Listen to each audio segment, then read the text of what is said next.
On the day my only son, Terrence, was getting married to the woman of his dreams, I drove up to the venue entrance only to find a laminated poster attached to the security gate. It featured a candid photo of my wife and me wearing our dirty gardening clothes, and beneath our faces was a warning printed in bold red ink. Absolute no entry. Do not let these two in under any circumstances. They will ruin the luxury aesthetic. My wife Beatrice broke down in tears right there in the passenger seat, but I did not shed a single drop. I simply put the truck in reverse, turned around, and made one phone call that would change the course of the evening. 2 hours later, while my son was raising a glass of expensive champagne, he realized that when he banned his parents from his wedding, he also banned the bank account that was paying for it. Before I tell you how I ended a marriage before it even began, let me know in the comments where you are watching from and if you think family loyalty still means anything these days. My name is Bernard Freeman, and at 70 years old I have learned that silence is often the loudest sound in the room. For 40 years I worked as a chief engineer in a steel mill, swallowing smoke and dust, so my son would never have to. To the world, and especially to my son Terrence, I am just a retired old man who drives a beat-up 1998 Ford F-150 and wears flannel shirts that have seen better days. Terrence always hated that truck. He used to tell me that it smelled like oil and hard labor, and he was right. It smelled like the work that paid for his private school, his marketing degree, and the designer suits he now wears to his high-rise office. What Terrence does not know is that while he was busy being ashamed of my blue-collar roots, I was busy investing every spare dollar I earned into real estate along the industrial belt. I own warehouses, logistics centers, and apartment complexes that generate more revenue in a month than Terrence makes in 2 years. My net worth is sitting comfortably around $8 million, but I never told him. I wanted him to build his own character, not live off mine. That Saturday afternoon, the sun was beating down on the hood of my truck as Beatrice and I made our way to the grand estate. It was the most exclusive wedding venue in the suburbs, the kind of place where the grass is manicured with scissors and the air smells like money. Beatrice looked beautiful. She was wearing her Sunday best, a lavender dress she had bought specifically for this occasion, and a matching hat that hid her graying hair. She was nervous, wringing her hands in her lap. She kept asking me if I thought Madison's parents would like us. Madison was our new daughter-in-law, a white girl from a family that Terrence described as old money and high society. He had been very clear with us over the phone months ago. He told us that this was going to be a black tie event and that he did not want us to feel uncomfortable surrounded by senators and business tycoons. He suggested we skip the ceremony and maybe just send a card. It hurt, but Beatrice insisted that we at least drive by to drop off our gift. I patted my chest pocket where a thick envelope was resting against my heart. Inside was a cashier's check for $50,000. It was our wedding gift to them, a down payment for a house so they would not have to rent anymore. I thought that maybe money could not buy class, as Terrence would say, but it could certainly buy a future. As we turned onto the long, winding driveway lined with oak trees, a line of Bentleys and Mercedes stretched out ahead of us. My old Ford rattled and coughed the exhaust pipe, letting out a small puff of black smoke that seemed like a crime in this pristine environment. I saw the valet drivers wrinkling their noses as we approached, but I kept my head high. I paid for this, I thought to myself. I did not say it aloud, but I knew that the $80,000 transfer I had sent Terrence last month under the guise of my life savings was the only reason this party was happening. We reached the main security checkpoint. A tall, burly guard with sunglasses and an earpiece stepped out and held up his hand, stopping us before we could even get close to the valet stand. He did not ask for an invitation. He did not ask for our names. He just looked at my truck, then looked down at a clipboard and finally pointed to a sign stand that had been placed strategically to the side of the booth. I rolled down the window, expecting him to tell me I needed to park in the service entrance. Instead, he leaned down and gave me a look of pure condescension. "Sir, you need to turn this vehicle around immediately. This is a private event." "I know it is private," I said, keeping my voice calm. "My name is Bernard Freeman. I am the groom's father. This is his mother. We are just here to drop off a gift." The guard let out a short, dry laugh that sounded like a bark. He shook his head and tapped the sign stand with his baton. "I do not care if you are the President of the United States. I have strict orders. Look at the board." I looked. Beatrice looked. And then time seemed to stop. There on a tripod was a large poster board, laminated against the weather. On it was a blown-up photograph of Beatrice and me. It was a picture taken from a distance, likely with a zoom lens while we were working in our community garden 3 weeks ago. In the photo, I was wearing my stained overalls covered in mud, and Beatrice was wearing a bandana and an old t-shirt. We looked dirty. We looked tired. We looked like the laborers we were proud to be. But above our heads in aggressive red block letters were the words, "Warning. Do not admit these two people. They will ruin the luxury aesthetic. Keep them out at all costs." Beatrice let out a sound I will never forget. It was a gasp that turned into a whimper as if someone had physically punched her in the stomach. She covered her mouth with her hand, her eyes wide with disbelief, staring at her own face on a wanted poster at her son's wedding. "That is us," she whispered, her voice trembling. "Bernie, that is us. Why would he do that?" The guard smirked, adjusting his sunglasses. "Look, old man, the groom was very specific. He said he has worked too hard to get into this family to have you two rolling up in a scrap truck smelling like fertilizer. This is a black tie affair, not a backyard barbecue in the ghetto. Now turn around before I call the police for trespassing." I sat there for a moment, feeling the heat of the engine radiating through the floorboards. I looked at the guard. I looked at the sign.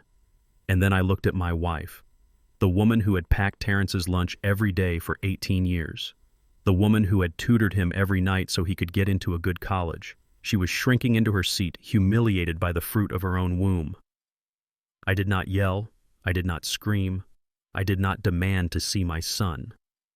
A strange coldness settled over me, a clarity that I had not felt since my days managing high-pressure boiler systems at the plant. When the pressure gets too high, you do not hit it with a hammer. You cut the fuel. I reached into my pocket and pulled out the envelope. The guard watched me, his hand resting on his taser, probably thinking I was reaching for a weapon. I pulled out the check for $50,000. I unfolded it slowly so he could see the numbers. The zeros lined up perfectly next to the 5. "I am not trespassing," I said, my voice steady and low. "I am just leaving." I crumpled the check in my fist, squeezing it until the paper cracked. Then I opened the truck door just enough to drop the ball of paper into the trash can sitting next to the guard booth. "You can tell the groom he saved himself a lot of embarrassment," I said. "And he also saved himself $50,000. I shifted the truck into reverse. The gears ground together loud and ugly. I backed out of that driveway, leaving the line of luxury cars behind me. I did not look back at the venue. I did not look back at the sign. I focused on the road and on my wife, who was sobbing quietly into her handkerchief. But as the tires hit the main asphalt road, my phone sitting on the dashboard buzzed. It was a notification from my private banking app. It was a high-priority alert. I glanced at the screen. It was a request for authorization. A pending charge of $35,000 from the Grand Estate Catering Services. I remembered then. Months ago, Terrence had come to me with a sob story about needing a credit card for emergencies for the wedding planning. He said he needed a backup in case vendors required deposits. I had given him a supplementary card linked to one of my accounts, but I had set strict permissions that required my final approval for anything over a certain limit. He must have swiped the card just now to pay the remaining balance for the reception, likely assuming I would blindly approve it as I always did. I looked at the notification blinking on my screen. Approve or decline. The image of that poster flashed in my mind. Do not let these two in. My finger hovered over the screen. Beatrice was wiping her eyes, trying to compose herself, asking me if maybe it was a mistake, if maybe the bride's family had put the sign up without Terrence knowing. She was still trying to protect him, still trying to be the mother. "It was no mistake, B," I said softly. I tapped the button on the screen. Decline. Then I opened the settings menu for the card. I scrolled down to the user management section where Terrence's name was listed. I selected the option that said, Report lost or stolen, and then I selected the final option, Freeze account. The phone buzzed, one last time confirming the action. The line of credit was dead. The money was gone. I drove us home in silence, knowing that miles away in a crystal ballroom, my son was currently raising a toast to a life he could not afford. He had about 30 minutes before the manager would tap him on the shoulder and ask for a payment method that actually worked. The wedding was over. The war had just begun. The silence inside the cab of my truck was heavy enough to crush bone. My wife Beatrice sat beside me, her face turned toward the passenger window, watching the blur of suburban trees pass by.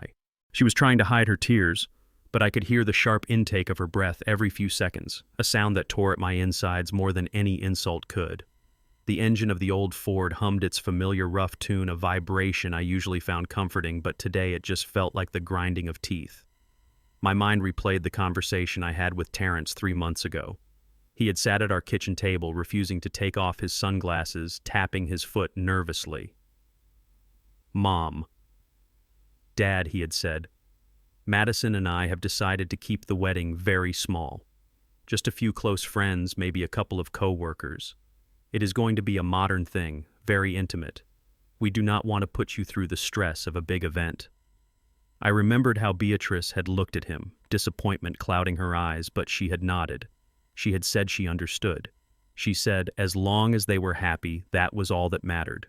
We believed him. We actually believed him. We thought he was trying to save us money, trying to be considerate of our retired status. But the scene we had just left told a different story. That was not a small, intimate gathering. The parking lot was overflowing with luxury vehicles. I saw catering trucks the size of city buses. I saw security teams. I saw a guest list at the gate that looked longer than a phone book. There were at least 500 people in there. Senators, business tycoons, the elite of the city. He had lied to us. He did not want to save us stress. He wanted to save himself the embarrassment of being seen with us. He looked at his mother, the woman who worked double shifts as a teacher to buy him his first laptop, and he saw a liability. He looked at me, the man who taught him how to tie a tie and how to be a man, and he saw a dirty mechanic. He was terrified that his new white upper-class in-laws would see the calluses on my hands or the simple dress his mother wore and realize that he was not the blue-blooded prince he pretended to be. He wanted to scrub his history clean, and that meant scrubbing us out of the picture completely. I gripped the steering wheel until my knuckles turned white. The anger that was rising in me was not hot and explosive. It was cold. It was the kind of cold that freezes a lake solid in the dead of winter. It was calculated. I reached for my phone, which was mounted on the dashboard.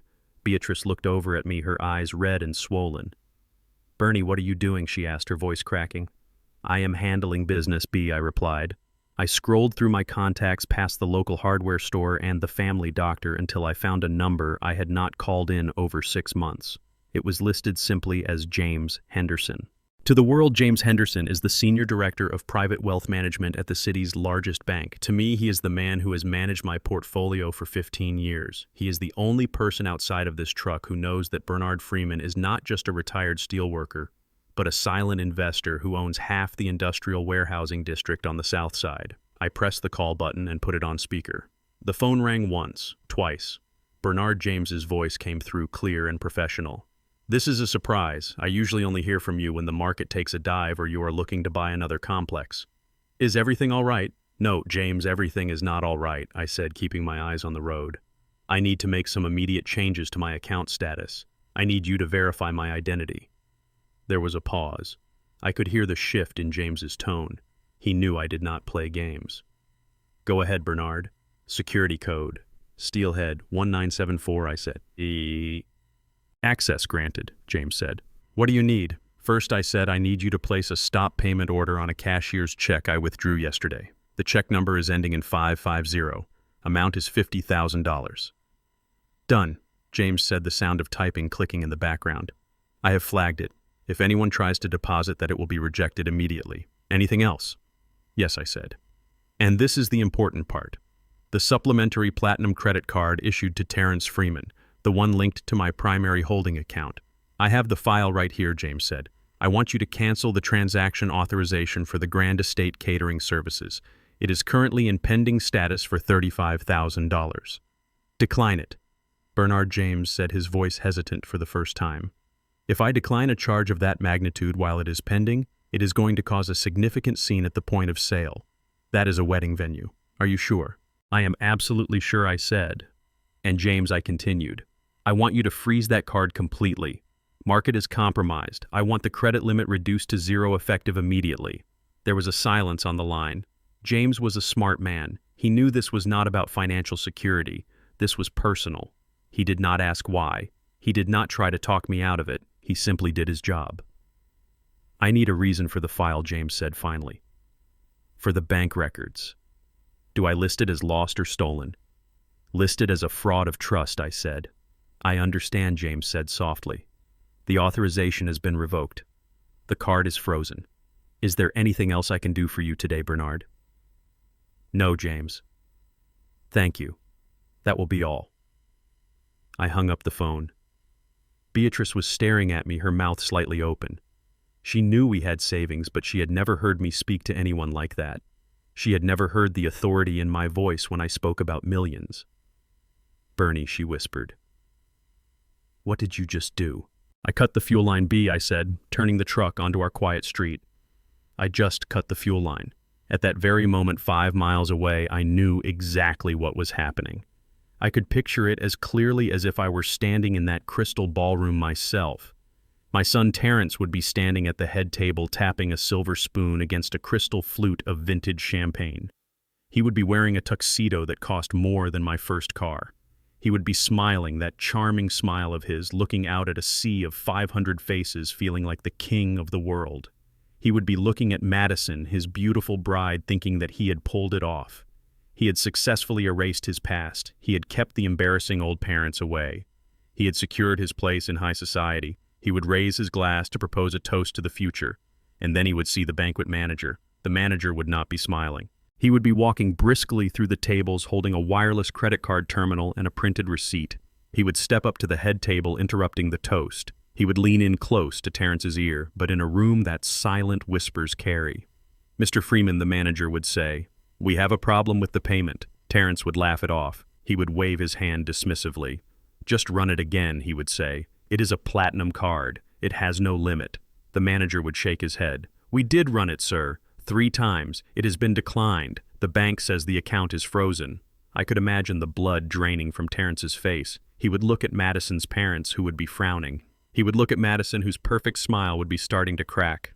"We need an alternative form of payment immediately," the manager would continue, his voice dropping the professional politeness. "The balance is $45,000 for the venue, the food, and the open bar. If we do not receive payment in the next 10 minutes, we will be forced to stop the service. The waiters will stop pouring, the band will stop playing, and security will ask your guests to leave." Terrence would fumble for his wallet. He would pull out his own personal cards, the ones with the $3,000 limits, the ones that were already maxed out from buying the engagement ring and the designer shoes. He would try them, desperate, sweating in his tailored suit. Decline, decline, decline. Panic would set in, real suffocating panic. He would realize in front of everyone he was trying to impress that the well had run dry. He would realize that the rich father he had invented did not exist, and the real father he had banned was the only one who could save him. I pulled the truck into our driveway and turned off the engine. The silence returned, but this time it felt different. It was the silence of a judge who had just delivered a sentence. "Let's go inside, B," I said. "I think we need to keep our phones close. We are about to get a call." We pulled into the driveway of our ranch-style house, and the silence that had filled the truck seemed to follow us inside. It was a heavy, suffocating silence that pressed against my eardrums. The house was exactly as we had left it 4 hours ago. The morning coffee pot was still cold on the counter. The newspaper was folded neatly on the kitchen island. It was a sanctuary of peace and hard-earned comfort, but the moment I unlocked the front door, that peace was shattered by a digital cacophony. My phone, which I had placed on the kitchen table, began to vibrate and ring with a violence that made it dance across the wood. Beside it, Beatrice's phone was lighting up in her purse, playing its cheerful ringtone over and over again. It was a relentless assault. I looked at the screen of my phone. The caller ID flashed the same name repeatedly, Terrence. Below his name were the notifications, 45 missed calls, 20 text messages. The numbers were climbing even as I watched. Beatrice stood by the door, clutching her purse to her chest as if it were a shield.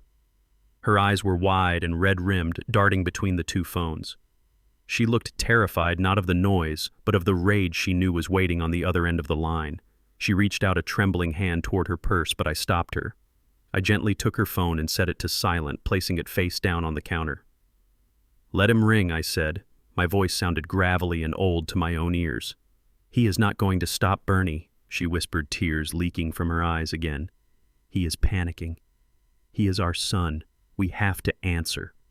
I looked at the phone dancing on the table. It was not ringing out of concern. It was ringing out of entitlement. It was the sound of a spoiled child realizing the candy store had closed. I walked over to the table and pulled out a chair. I sat down heavily, my joints protesting after the tension of the drive.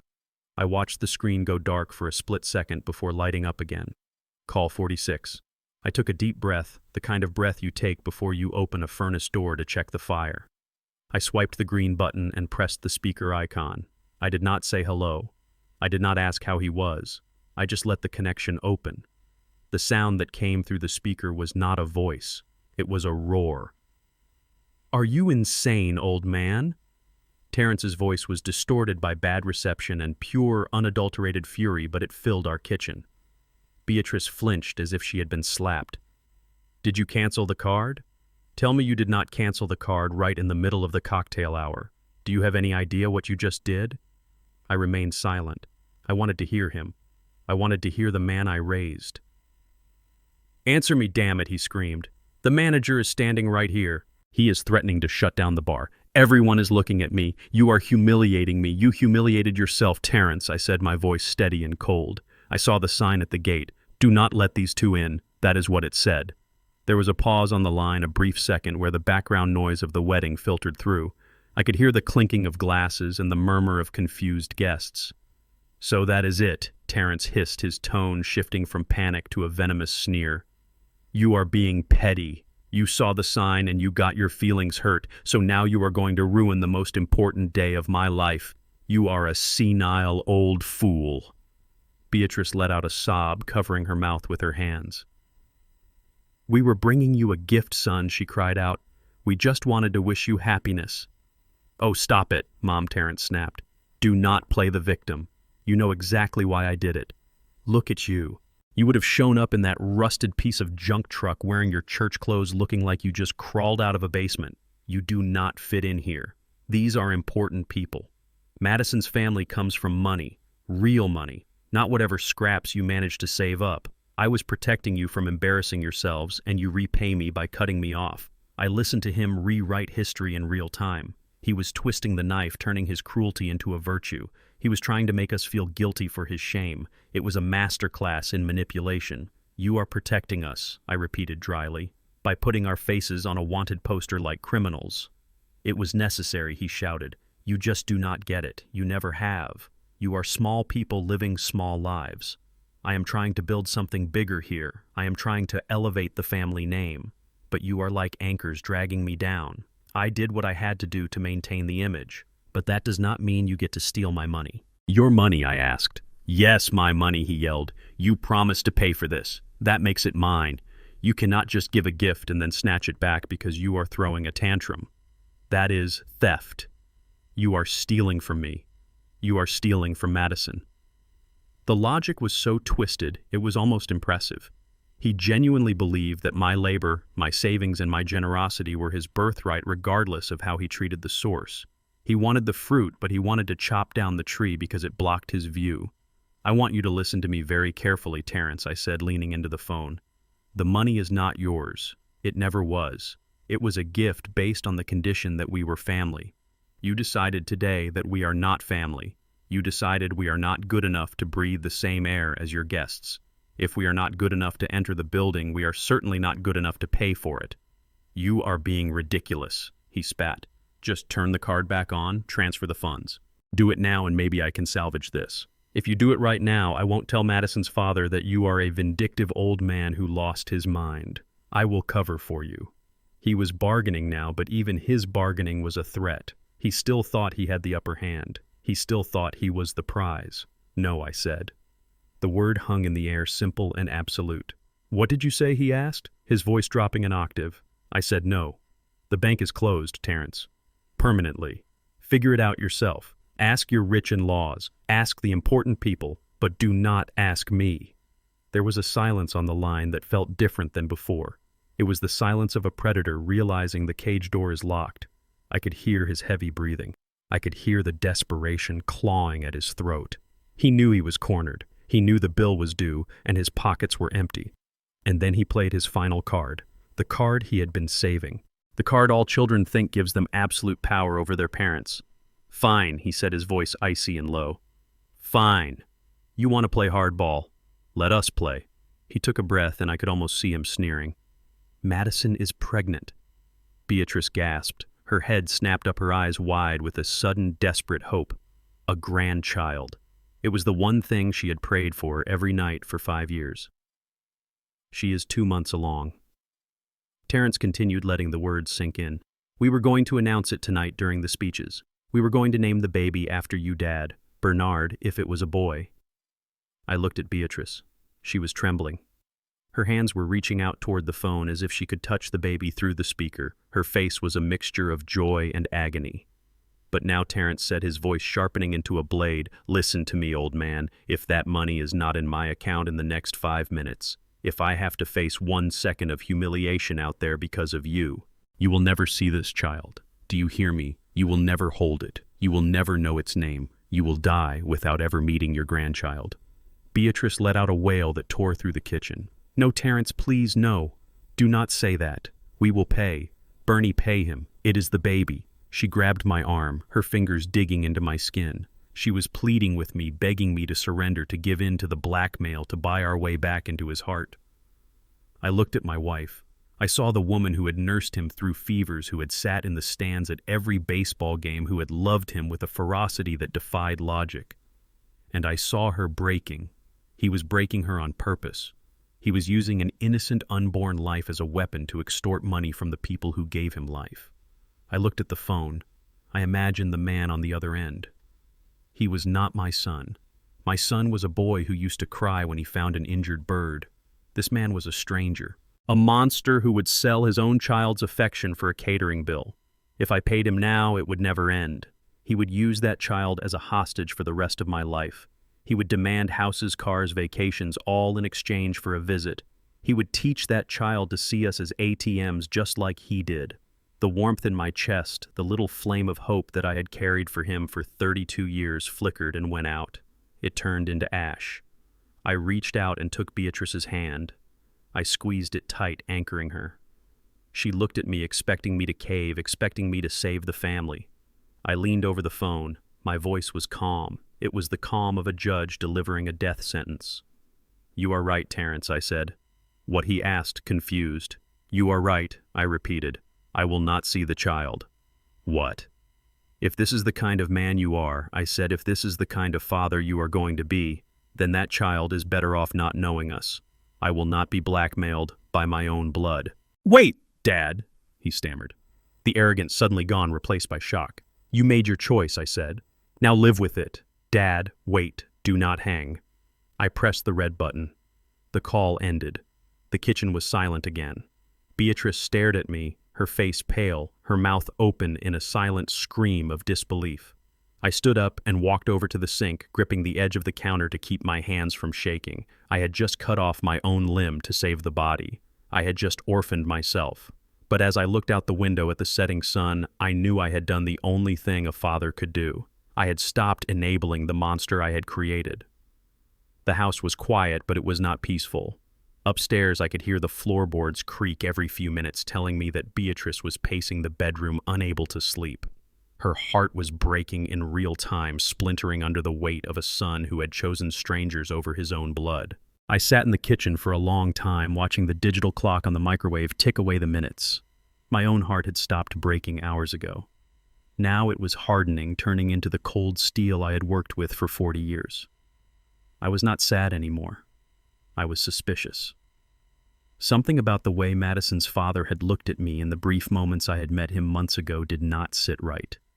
He had that desperate shine in his eyes, the look of a man who is treading water and smiling while his legs cramp up. And Terrence. My son was a climber, but he was not a good liar. He had been too anxious, too eager to separate his financial background from his personal history. There was a piece of this puzzle missing, and I intended to find it. I stood up and walked quietly to the basement door. I unlocked it and descended the wooden stairs. To Terrence, this basement was just a place where I kept old paint cans and broken lawnmowers. To me, it was the archive of my life. Behind a stack of dusty boxes against the concrete wall was a floor safe bolted into the foundation. I spun the dial. Left, right, left. The heavy door clicked open. Inside were the deeds to my properties, the bonds, and a burner phone I kept for business dealings that required absolute discretion. I took the phone out and powered it on. The battery was still at 80%. I scrolled to a number I had not used since I retired from the steel mill. It belonged to Mike, a former private investigator who used to handle corporate espionage and security for the plant. Mike was the kind of man who could find a needle in a haystack and then tell you who manufactured the needle. I dialed the number. It rang 4 times before a gruff voice answered. "Bernie, it is 3 a.m. This better be good." "I need a full rundown, Mike," I said, skipping the pleasantries. "The subject is the Courtney family, Richard and Sylvia Courtney. Their daughter is Madison. They are supposed to be big-time hoteliers from the East Coast." I heard the rustle of sheets and the click of a lamp. "The in-laws," Mike asked, his voice sharpening. "Did the wedding go south?" "The wedding went to hell," I said. "I need to know who these people really are. I need financials. I need lawsuits. I need debts. And I need it tonight." "That is a tall order, Bernie," Mike said. "The databases are asleep." "Wake them up," I said. "I am wiring $10,000 to your offshore account right now. I want everything you can find. Dig deep. I have a feeling they are not who they say they are." "Give me 2 hours," Mike said. I hung up and sat in the old leather armchair I kept down there. I listened to the hum of the furnace. I waited. I did not go back upstairs to comfort my wife because I knew I could not offer her comfort until I had the truth. I needed ammunition. Terrence had fired the first shot by banning us, but I was going to make sure I won the war. At exactly 3:15 in the morning, the burner phone buzzed. It was an encrypted email from Mike. The subject line was simply, "The Royal Family." I opened the attachment. It was a 50-page PDF. As I began to read, the cold air of the basement seemed to drop another 10 degrees. The report was an autopsy of a financial corpse. The Courtney Hospitality Group, the empire that Terrence had bragged about for months, was a smoking crater. They had declared Chapter 11 bankruptcy 2 years ago. Their flagship hotels had been seized by creditors. Their vacation homes were in foreclosure. Richard Courtney was currently facing 3 separate lawsuits for fraud and embezzlement involving vendor contracts. They were not just broke. They were drowning. They were millions of dollars in the hole and digging deeper every day. I scrolled down to the personal section. Their credit cards were maxed out. They had liens on their vehicles. They were living on a line of credit that was days away from being severed. They were destitute frauds parading around in rented tuxedos and leased luxury cars. But the real dagger was on page 42. Mike had included a summary of their recent communications in social circles. It seemed the Courtneys had been bragging to their remaining friends about their daughter's engagement. They were not bragging about Terrence's charm or his marketing job. They were bragging about his background. According to the report, Terrence had told Madison and her parents that his father was not a retired engineer. He had told them I was a silent partner in a massive oil refinery operation in the Gulf.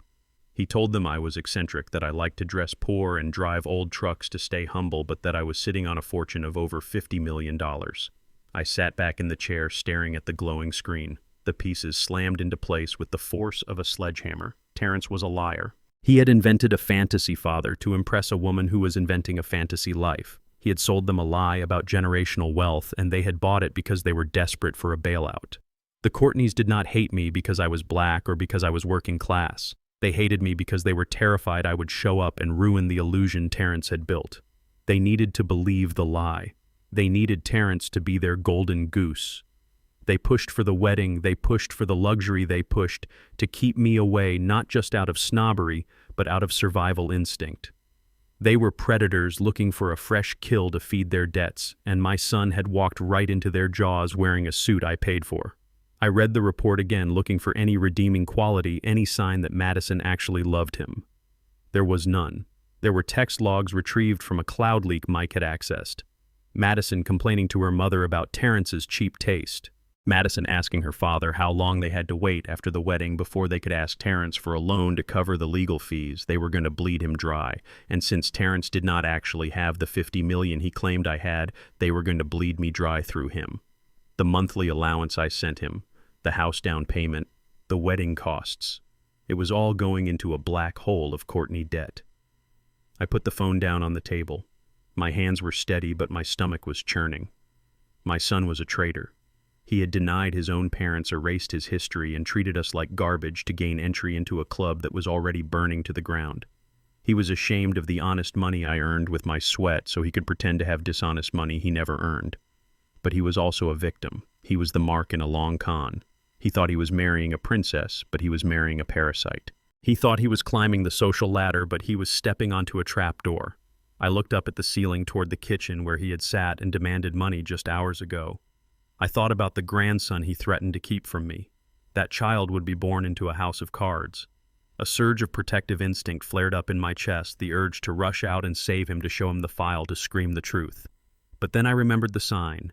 Do not let these two in. I remembered his voice on the phone telling me he chose them over us. He had made his choice. He had bought his ticket. He wanted to be a Courtney so badly that he destroyed his name as a Freeman. I closed the safe and locked it. I stood up and smoothed out my flannel shirt. I would not save him. Not this time. If I bailed him out now, he would never learn. He would never see the truth. He needed to hit the bottom. He needed to crash into the reality he had created. He needed to be sitting in a motel room realizing that his wife was a fraud and his in-laws were leeches. I walked back up the stairs, turning off the basement light. I was leaving the darkness behind, but I knew Terrence was just entering his. I went into the bedroom where Beatrice was finally dozing fitfully. I laid down beside her and stared at the ceiling. The ship was sinking. The rats were already on board, and I had just canceled the only lifeboat. Not a single penny would go to save that vessel. Let it burn. Let him see the ashes. Only then could he maybe, just maybe, become a man. The Sunday morning sun did not bring warmth to our house. It brought a harsh, exposing light that made the shadows in the corners look deeper. I sat at the kitchen table with a mug of black coffee that had gone cold hours ago. My laptop was open in front of me, glowing with the blue light of my banking portal. Beatrice was still in bed upstairs, probably staring at the ceiling and praying for a miracle that was not coming. I was not praying. I was reading the autopsy report of my son's wedding night. I clicked on the transaction history for the supplementary platinum card I had frozen the evening before. The digital trail told a story more vivid than any photograph. It was a timeline of humiliation and desperate clawing for status. At 11:45 post-meridian, there was a declined transaction at the Grand Estate for $45,000. That was the moment the music died. That was the moment the manager pulled the plug. I could imagine the scene, the waiters clearing plates before people were finished, the lights coming on full brightness, stripping away the romantic ambiance, the guests whispering, grabbing their purses, and making hasty exits, leaving the bride and groom standing in the wreckage of their vanity. But the story did not end there. The log showed a flurry of activity after midnight. At 12:30 in the morning, there was an attempted charge at the Ritz-Carlton downtown. $800. Declined. Terrence had tried to salvage the night. He had tried to take his new bride to the most expensive hotel in the city, probably to escape the shame of the venue, but the card was dead. At 1:15, there was another attempt, the Hyatt Regency. $400. Declined. He was lowering his standards, moving down the ladder of luxury, trying to find a place that would accept a maxed-out personal card, or perhaps hoping the system glitch would fix itself. It did not. And then the final entry. At 2:45 in the morning. A charge of $69.50. It was not on the platinum card. It was a debit transaction from his personal checking account, which I monitored but did not control. The merchant name was unambiguous. Motel 6, Highway, Exit 4. I stared at the screen.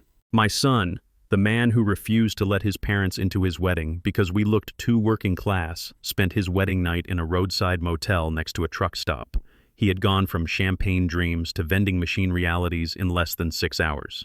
His in-laws, the so-called wealthy Courtneys, clearly had not stepped up to pay for a hotel suite. They were likely scrambling to save their own skins, leaving the newlyweds to rot. I closed the laptop, feeling a grim sense of satisfaction. It was petty, perhaps, but it was also justice.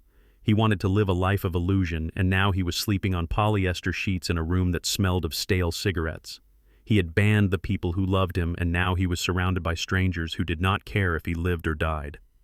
My phone buzzed on the table, breaking my concentration. I looked at the screen, expecting another plea or perhaps an apology born of morning clarity. I was wrong. It was a text message from Terrence. I picked up the phone and read the words. They were not the words of a son. They were the words of a litigant. You think you won, old man. You think cutting me off makes you powerful. I spoke to a lawyer this morning. There are laws in this state about filial responsibility. Look it up. Children are required to support indigent parents, but the law works both ways when it comes to care. You are 70 years old. Soon you are going to need someone to sign your medical forms. You are going to need someone to manage your care when you get sick. Do not force me to be ruthless. If you do not fix this financial mess by noon, I will make sure you rot in a state facility when the time comes. I will be the one making the decisions about your life support. Remember that." I read the message twice. My hand did not shake. My heart did not race. Instead, a cold calm settled over me. He was threatening me with my own mortality. He was weaponizing my future death to extort money from me today. He was not just ungrateful, he was delusional. He truly believed I was a helpless old man teetering on the edge of senility, waiting for him to take control. He had no idea who he was dealing with. He thought he was playing chess, but he did not even know what board we were on. He assumed that because I drove an old truck, I was destitute. He assumed that because I was quiet, I was weak. He was about to learn that silence is where the real power lives. I stood up and walked to the hallway closet. I reached to the top shelf and pulled down a heavy steel lockbox. I carried it to the table and set it down next to my coffee. I dialed the combination. Click, click, click. The lid popped open. Inside were the deeds to the commercial properties I owned, the warehouse district, the logistics center, and one other file. A blue folder labeled simply Residential Assets. I opened the folder and pulled out a thick stack of documents. On top was a deed of trust. I smoothed the paper out on the table. It was the deed to the penthouse apartment in the Skyview Tower downtown, the apartment where Terrence and Madison had been living for the past 2 years. Terrence believed that his company paid for that apartment. He believed he was such a high-value executive that they rented a $5,000 a month penthouse just to keep him happy. He had bragged about it to everyone. He had invited Madison's parents there to show off his success. What he did not know was that the company leasing the apartment to him was a shell corporation called BF Holdings, Bernard Freeman Holdings. I had bought that unit 5 years ago as an investment property. When Terrence got his marketing job, I approached his boss privately. I offered to subsidize Terrence's housing as a silent bonus. I told his boss to tell Terrence it was a corporate perk. I wanted my son to live safely. I wanted him to have a good start. I paid the mortgage. I paid the HOA fees. I paid the taxes. He paid nothing. I looked at the deed. I looked at his name listed only as a tenant at will. He had no lease. He had no rights. He was a guest in my house, and he had just threatened to pull the plug on my life support. A small, dark smile touched my lips. He wanted to talk about laws. He wanted to talk about ruthless decisions. I picked up my phone and dialed the number for the building management office of the Skyview Tower. It was Sunday, but I knew the building manager personally. He answered on the second ring. "Mr. Freeman, good morning. To what do I owe the pleasure?" "Good morning, David," I said. "I need you to do something for me immediately." "Name it, Mr. Freeman." "The tenants in Unit 42B, Terrence Freeman and Madison Courtney." "Yes, sir." "Is there a maintenance issue?" "No, David. There is an ownership issue. I am terminating the occupancy agreement effective immediately. They have violated the morality clause of the unwritten contract. I want the locks changed within the hour." There was a pause on the line. Sir David said, his voice cautious. "That is your son. It is Sunday. They are not even home." "I saw them leave yesterday for the wedding." "I know," I said. "They are currently at a Motel 6 off the highway. When they return, I do not want their keys to work. I want their belongings packed in bags and placed in the lobby, not in the secure storage room, in the lobby, where everyone can see." "Mr. Freeman, are you sure? This is drastic."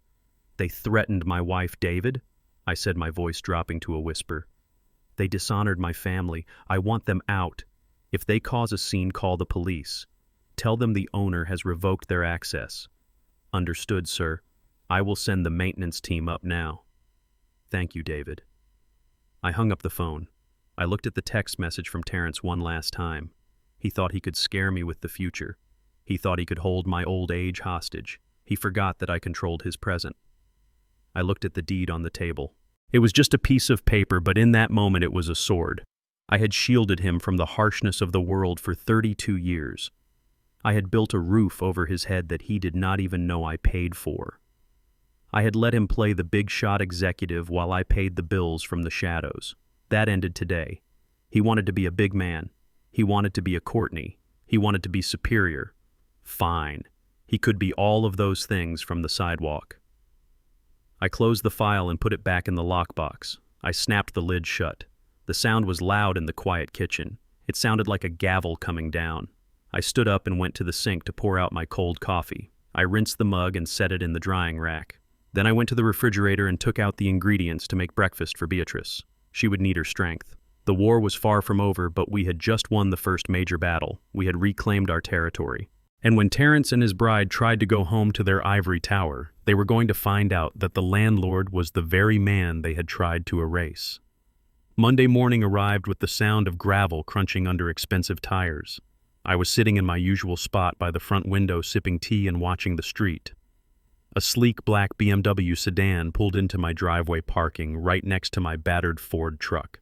The contrast was so sharp it almost looked like a staged photograph representing the divide between the life I lived and the life my son desperately wanted.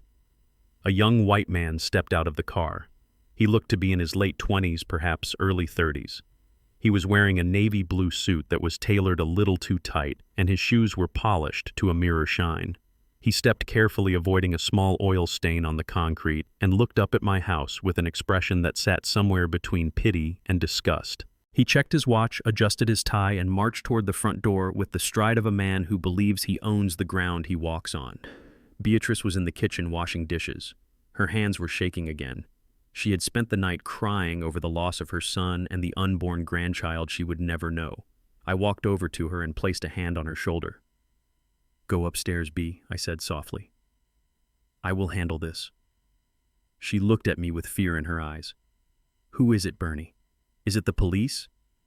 "No," I said. "It is something worse. It is a lawyer." I waited until I heard her bedroom door close upstairs before I went to the front door. The knocking was aggressive, 3 sharp raps that demanded attention. I took a deep breath. I hunched my shoulders forward slightly. I let my hands tremble. I adjusted my glasses so they sat crooked on my nose. If they wanted to paint me as a senile old man, I would give them the performance of a lifetime. I opened the door, slowly. "Mr.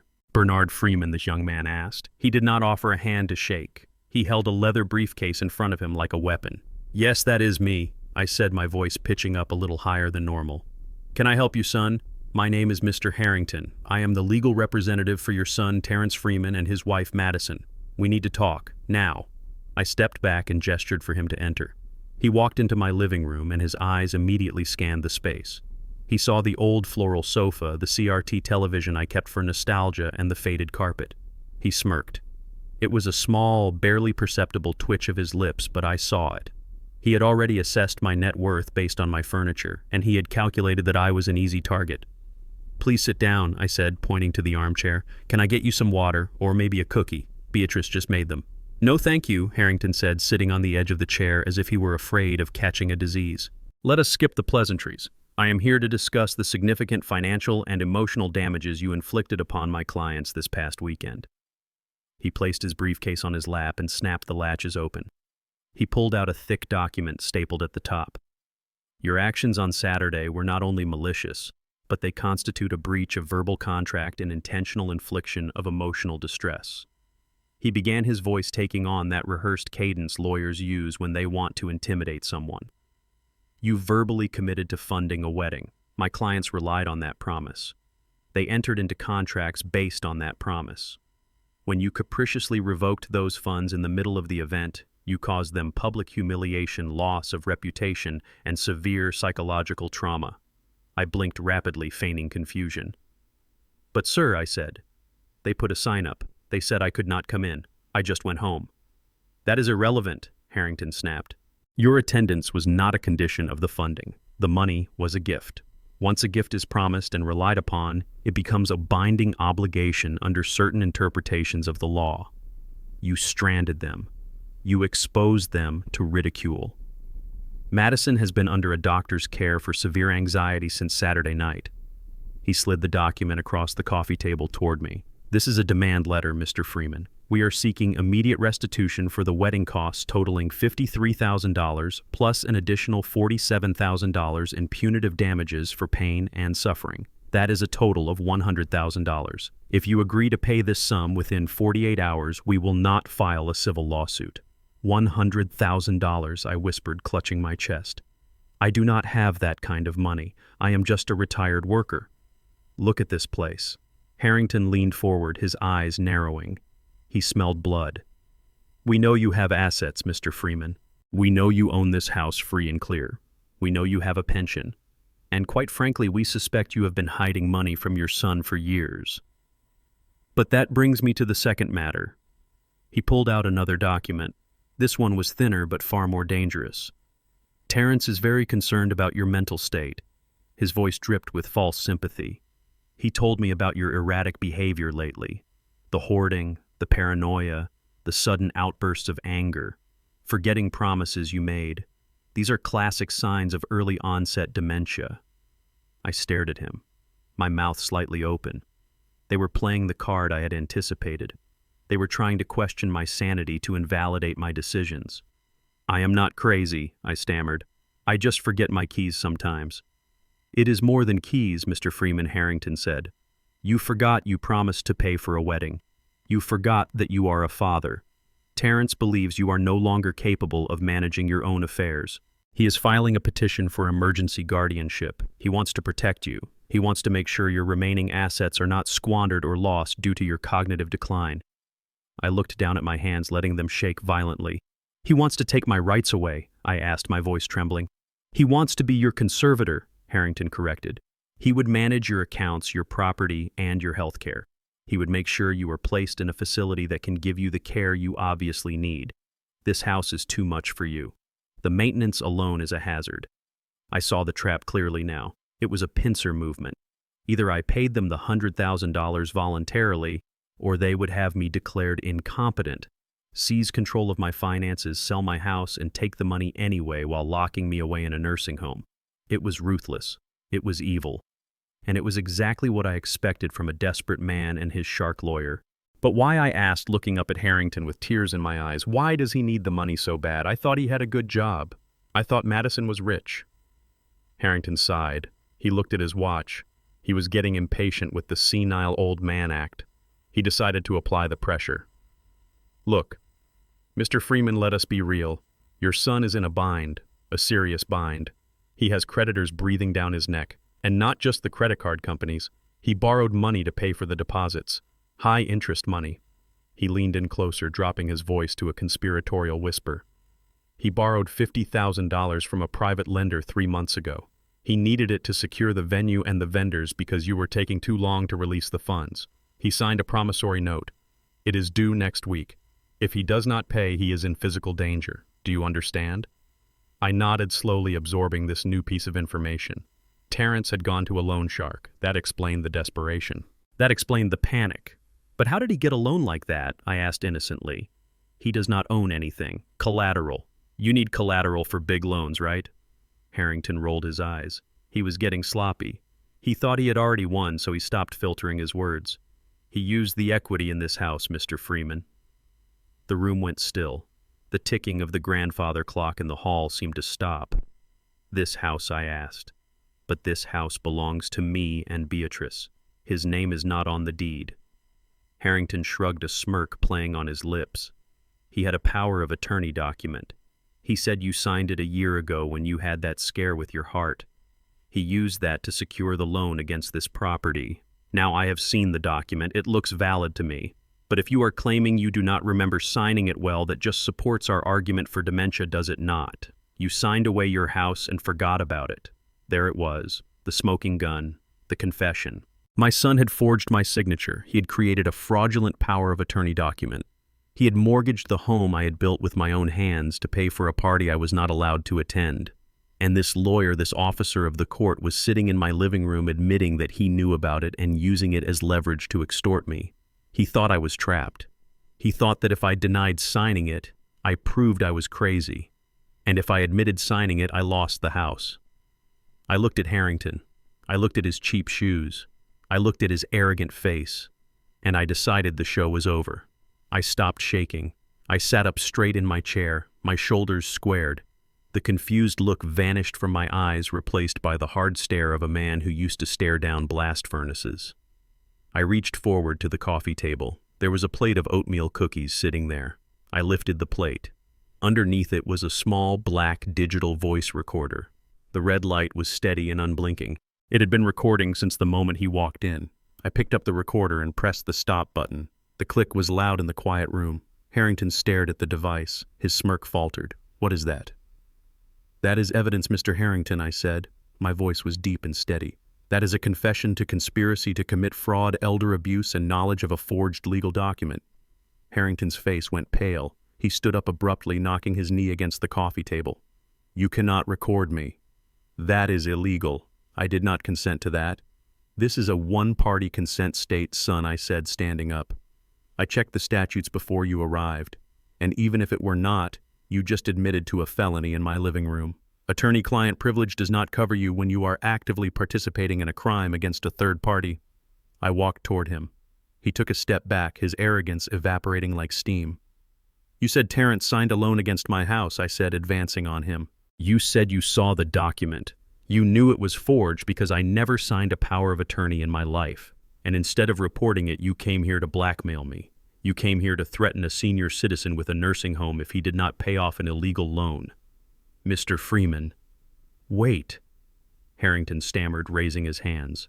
"You misunderstood. I was just speaking hypothetically." "Get out," I said. I pointed to the door. "Get out of my house, and tell my son that he just made the biggest mistake of his life. He did not just steal from me. He stole from the bank that holds the title to this house. Because unlike what you think, I do not own this house free and clear in my personal name. It is held by a trust. And banks do not like it when people forge liens against their assets." Harrington grabbed his briefcase. He was sweating now. He fumbled with the doorknob. "I am going to report you to the Bar Association by the close of business today," I said. "And I am taking this recording to the district attorney. You wanted to talk about the law. Now you are going to experience it." He threw the door open and practically ran to his car. He did not look back. He did not check for puddles. He jumped into his BMW and sped away, kicking up gravel and dust. I watched him go. I felt a cold, hard satisfaction in my chest. They had tried to take my dignity. They had tried to take my freedom. Now they were going to lose theirs. I closed the door and locked it. I went to the kitchen and poured the tea down the drain. I did not need tea. I needed to make a call. The war had just escalated from a family dispute to a criminal investigation, and I was the lead witness. Terrence and Madison drove back into the city with the desperate energy of cornered animals. They had checked out of the roadside motel, leaving behind the smell of stale smoke and failure, but they carried their panic with them like luggage. I knew exactly what they were thinking because I knew exactly what they owned. They were heading to the penthouse at Skyview Tower, not to rest, but to liquidate. Over the last 3 years, I had watched the bank statements. I knew about the 3 Hermes Birkin bags sitting in Madison's closet, each costing more than my first house. I knew about the Rolex Submariner Terrence wore on his wrist, a watch he claimed was a gift from a client, but which I knew was purchased with the emergency fund I had set up for him. They had thousands of dollars in designer clothes, jewelry, and electronics sitting in that apartment. It was their last asset. Their plan was simple. They would grab everything they could carry, take it to a high-end pawn shop or a consignment dealer, and get enough cash to pay off the loan shark and maybe hire a lawyer to fight me. They pulled the rental car up to the curb in front of the building, leaving it running in the loading zone. They did not even bother to park. They rushed through the revolving glass doors, marching across the marble lobby with their heads down, trying to avoid eye contact with the concierge. They looked like royalty in exile, disheveled and frantic.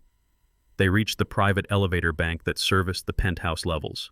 Terrence pulled out his key fob, the black plastic rectangle that he loved to flash at bars to prove his status.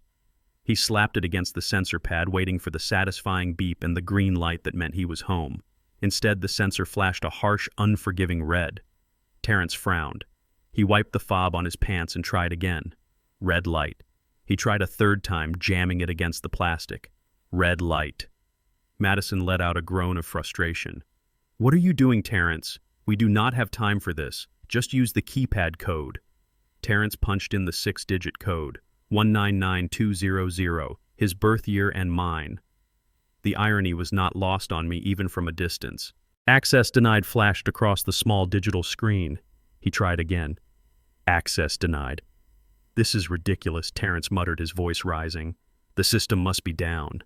He turned toward the front desk, ready to scream at the concierge, but before he could take a step, he was intercepted. 3 large men in dark tactical uniforms stepped out from the security alcove. They were not the usual building security guards. These men were private contractors. I had hired them through Mike specifically for this moment. They formed a wall between my son and the elevators. Mr. Freeman, the lead guard, said, his voice flat and professional. "You are trespassing. You need to leave the premises immediately."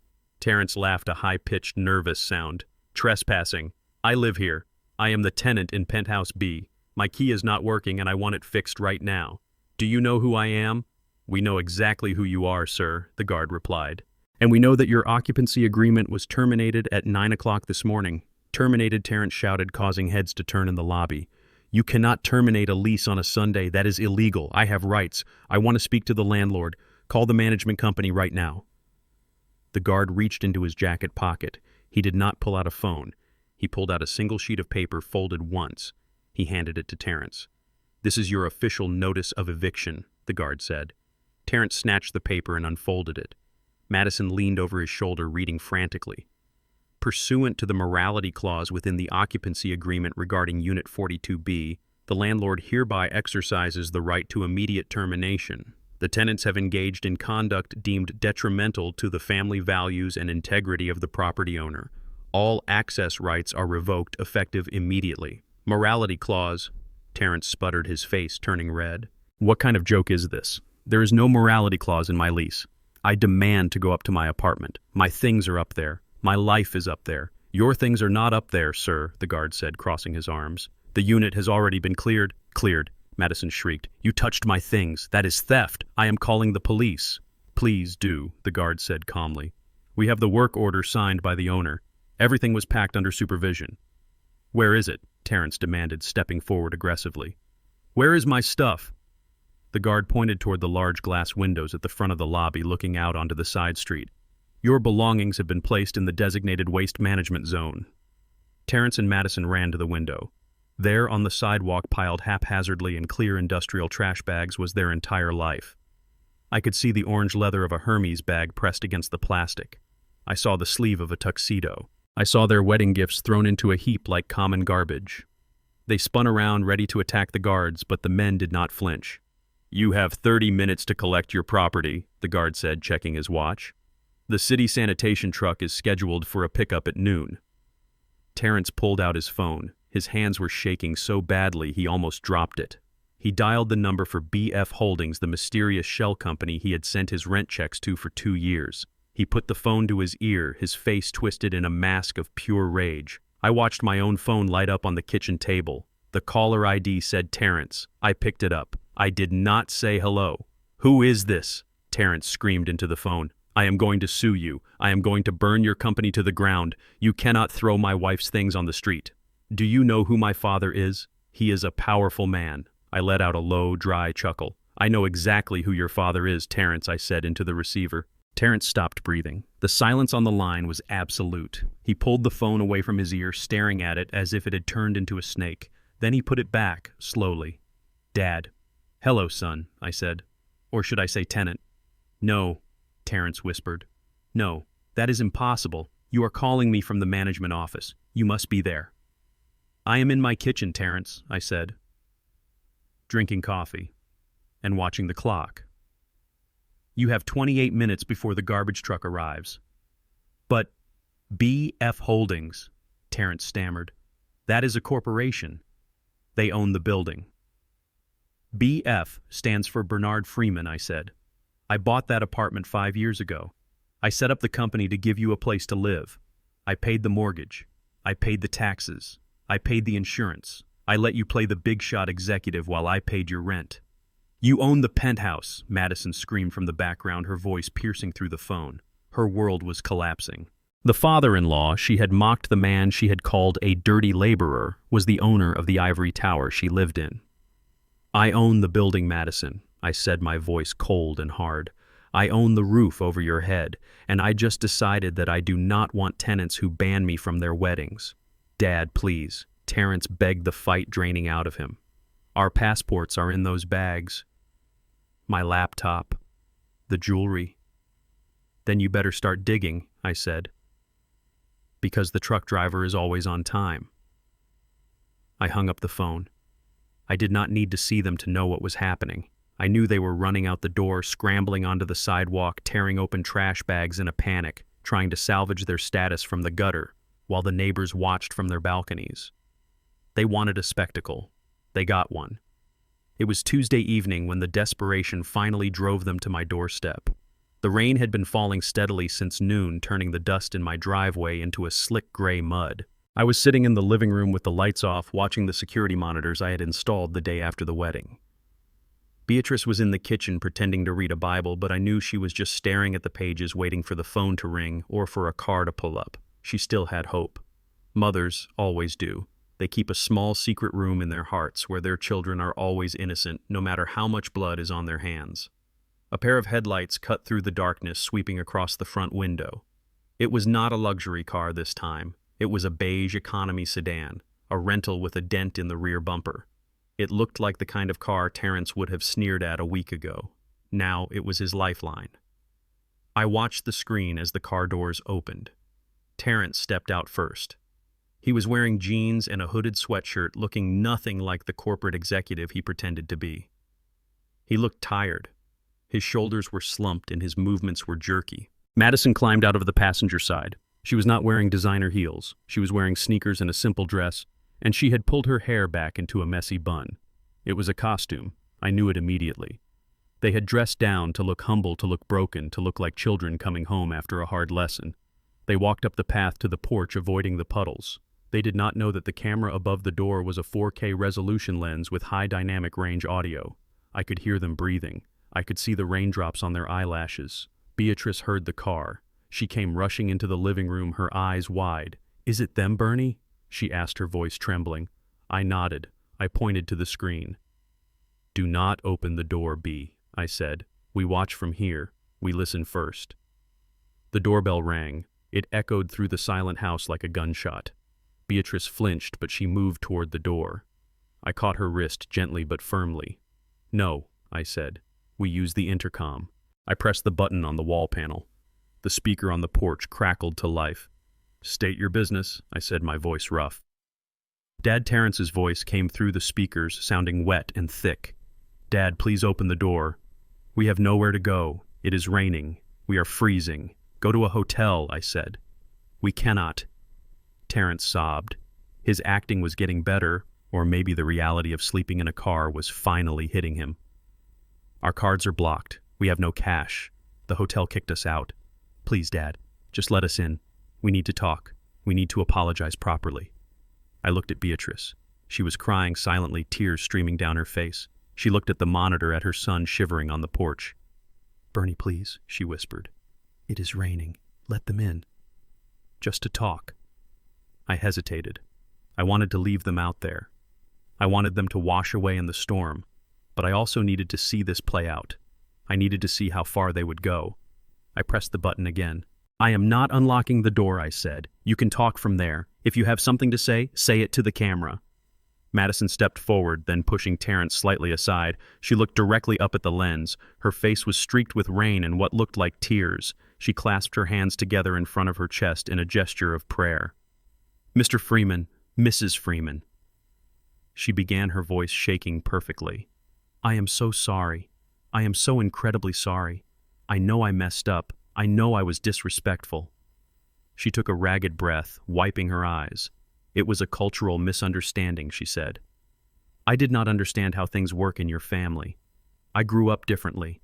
I was stressed about the wedding, about everything being perfect. I did not mean to hurt you. I was just overwhelmed. I thought the sign was a joke, a bad joke that Terrence's friends put up. I did not know it would hurt you like this." I stared at the screen.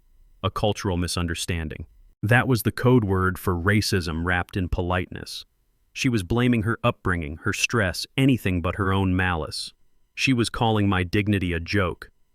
Terrence jumped in, sensing that her apology was not landing. "It was my fault, Dad," he said. "It was the pressure at work. The merger was falling apart and I took it out on you. I was not thinking straight. I love you guys. You know I love you. I just wanted to impress Madison's parents. I lost my way. But we learned our lesson. We lost the apartment. We lost our stuff. We have nothing left but family. Please, do not turn your back on family." Beatrice was sobbing openly now. She reached for the door handle. "They learned, Bernie," she said. "Look at them. They are suffering. He is my boy." I kept my hand on hers, keeping the lock engaged. "Not yet," I said. And then they played it. The ace in the hole. The nuclear option. Madison reached into her purse, which was wet and stained. She pulled out a small black and white photograph. She held it up to the camera, pressing it against the glass of the lens so it filled the entire screen on my monitor. It was an ultrasound image, a grainy gray blur that showed the outline of a fetus. "We went to the clinic this morning," Madison said, her voice dropping to a reverent whisper. "We wanted to make sure the stress did not hurt the baby. It is a boy, Mrs. Freeman. You are going to have a grandson." Beatrice let out a gasp that sounded like physical pain. She fell to her knees in front of the door, her hands pressed against the wood as if she could feel the heartbeat through the oak. A boy, she wept. A grandson. "Oh, Bernie, look." Terrence's voice came through softer now, more manipulative. "He is healthy, Mom. He has a strong heartbeat. We want him to know you. We want him to grow up in this house. We want him to have his grandparents. We cannot raise him in a car. Please open the door for him." Beatrice looked up at me, her face shining with hope and desperation. "Bernie," she pleaded, "it is a baby, an innocent baby. We cannot leave a baby in the rain. Open the door, please. If you love me, open the door." She began to stand up, her hand gripping the deadbolt. She was going to open it. Her motherly instinct had overridden every logic circuit in her brain. She saw a baby and she forgot the monsters holding the picture. I looked at the monitor. I looked at Terrence's face, which was twisted into a mask of pathetic sorrow, and then I looked at Madison. Terrence had stepped forward to lean his forehead against the door, playing the broken sun. Madison had stepped back slightly, thinking she was out of the direct line of sight, thinking the moment belonged to her husband. She had lowered the ultrasound photo. She was holding her phone in her other hand. I saw her thumb moving rapidly. "Wait," I said, my voice sharp. I grabbed Beatrice's hand just as she turned the latch. "Stop," I commanded. "Bernie, let me go," she cried, struggling against me. "Look at the screen, Beatrice," I shouted. "Look at the screen right now." I pulled my iPad from the side table. It was connected to the same security system, but it allowed me to zoom. I tapped the screen, focusing on Madison. I pinched and zoomed in on her hands. The 4K resolution held steady. The image was crystal clear. She was texting someone. I zoomed in further until the screen of her phone filled my display. The white text on the blue background was legible. It was sharp enough to read every hateful letter. Beatrice stopped struggling. She looked at the iPad. She squinted through her tears. "Read it," I said, my voice ice cold. "Read what she is writing." Beatrice leaned in. Her lips moved as she read the words. "Almost there. The old hag is crying. I can hear her through the door. Just endure 1 hour of their preaching. Once I get the key to the wall safe, we can drug their tea. We will kick these 2 old black fools to the nursing home by morning." Beatrice froze. The breath left her body in a long, shuddering exhale. She stared at the words.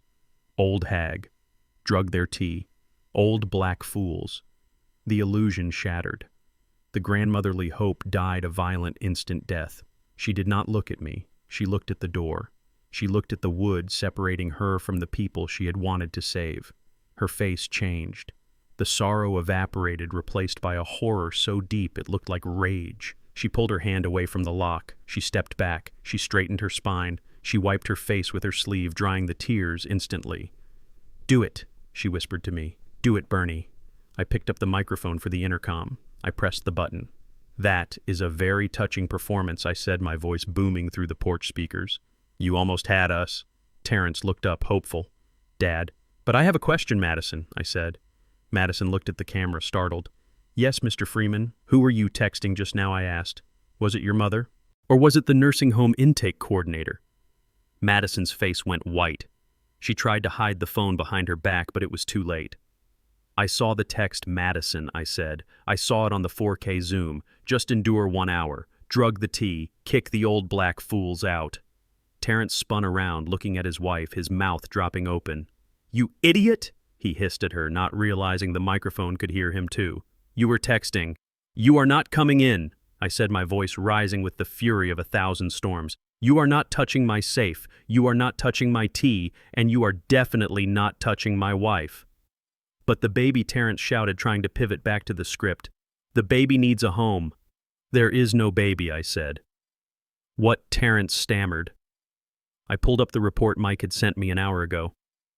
The background check included medical records from the clinic they claimed to have visited. I have your medical file, Madison. You had a tubal ligation 2 years ago. You cannot get pregnant. That ultrasound picture is a stock photo from Google Images.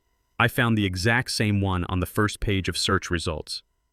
Beatrice gasped again, but this time it was a gasp of pure disgust. You lied about a child, she screamed at the door. You lied about a life.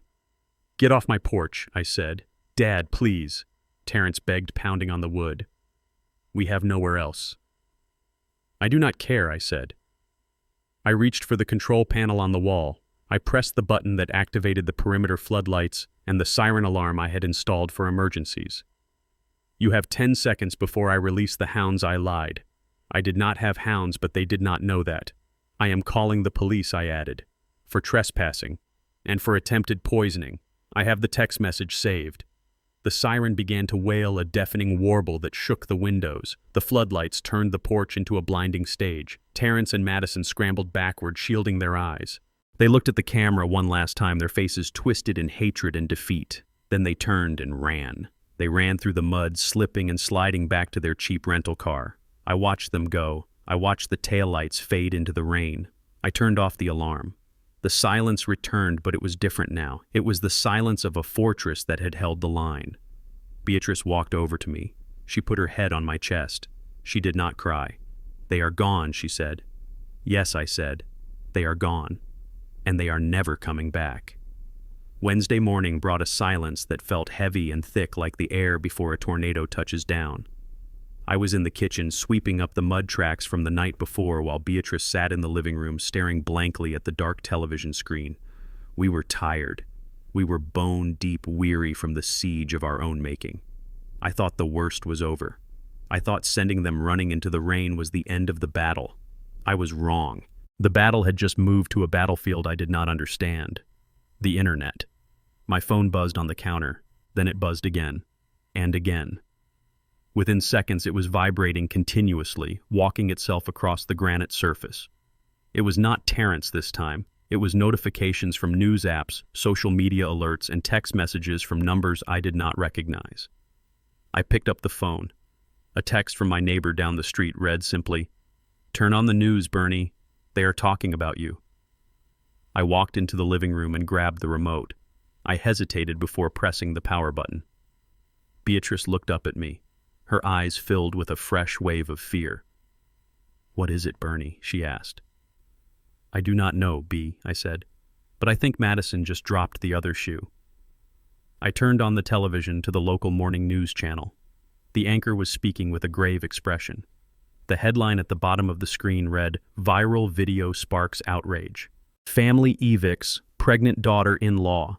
And there on the screen was Madison. She was not filming from a studio. She was filming from a cell phone camera, likely in her mother's kitchen. She was wearing an oversized gray t-shirt. Her hair was messy and her face was blotchy and red. She looked like a victim. She looked like a girl who had been broken. It was a masterpiece of performance art. I sat down on the edge of the sofa, mesmerized by the lie. "They hate me because I am white." Madison sobbed into the camera, her voice cracking perfectly. "They never accepted me." From the moment Terrence introduced us, his parents looked at me with disgust. They called me names. They called me a colonizer. They said I was polluting their bloodline. Beatrice gasped, clutching her chest. We had never used those words. We had never cared about her race, only her character. Madison wiped her nose with the back of her hand on the screen. "I tried so hard," she continued. "I learned their recipes. I tried to be part of their culture, but last night it went too far. I told them I was pregnant. I showed them the ultrasound of their grandson. And do you know what they did?" She paused for dramatic effect, staring directly into the lens. "They laughed. They laughed at my baby. And then they kicked us out into the rain. They evicted us from our home because Terrence's father owns the building, and he said he would not have a half-breed grandchild living under his roof. We are homeless. I am sleeping on a floor. I am terrified for my baby. Please help us. We just want to survive." The video cut back to the news anchor. That video has been viewed 3 million times in the last 8 hours, the anchor said. The family has set up a GoFundMe page, which has already raised $20,000. We reached out to Bernard Freeman for comment, but have not received a response. Social justice groups are planning a protest outside the Freeman residence this afternoon. I turned off the television. The room plunged back into silence, but it was a different kind of silence now. It was the silence of a target. Beatrice was shaking violently. Her face was gray. "Why would she say that, Bernie?" she whispered. "Why would she tell the world we are racists? We marched in Selma. We fought for equality. How can she twist it like that? Because she knows it is the one thing that will destroy us." I said, my voice low and grim. "She knows she cannot win on the facts, so she is burning down our reputation. She is weaponizing our history against us." I looked at my phone again. The messages were pouring in now. Strangers found my number. The texts were vile, hateful, people calling me a monster, people telling me to die, people threatening to come to my house and teach me a lesson. I stood up and went to the window. A car drove by slowly. The driver slowed down and pointed at our house. He shouted something I could not hear, but I saw his angry face.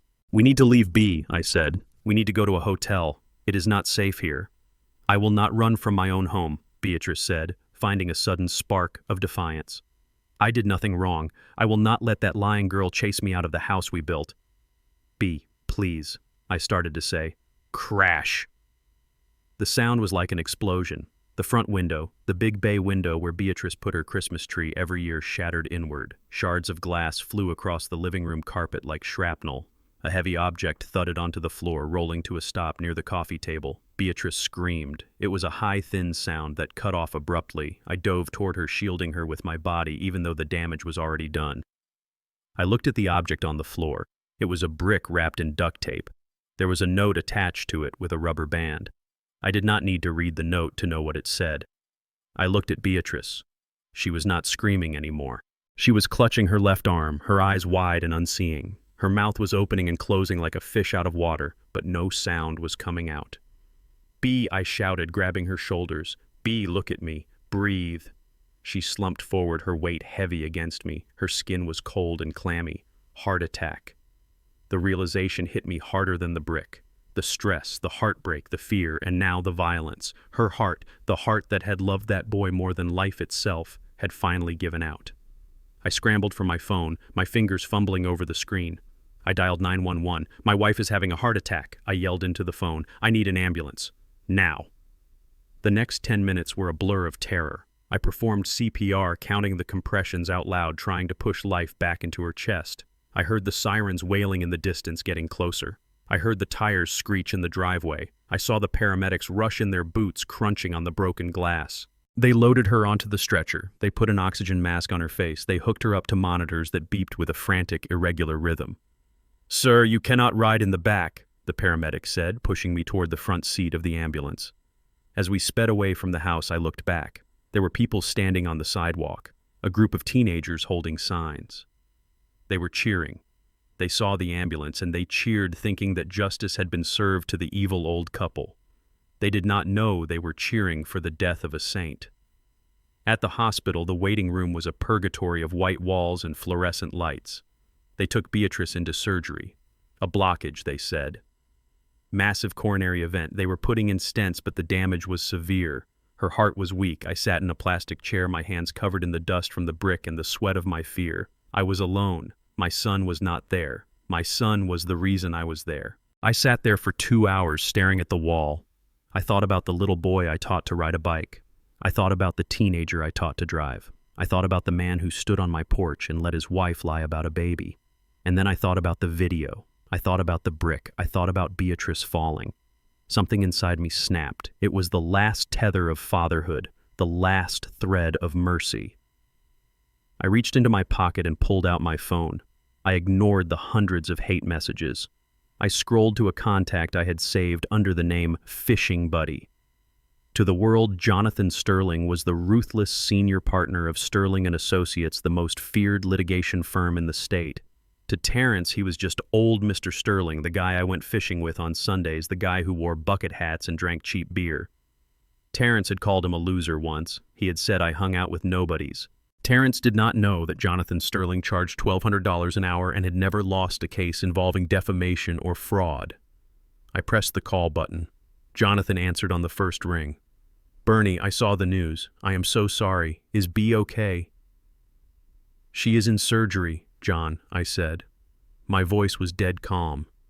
It sounded like it belonged to someone else. "They threw a brick through my window. She had a heart attack." There was a silence on the line, a dangerous silence. "Tell me what you want to do," Bernie, Jonathan said. "I want to burn it down," I said. "I want everything, John.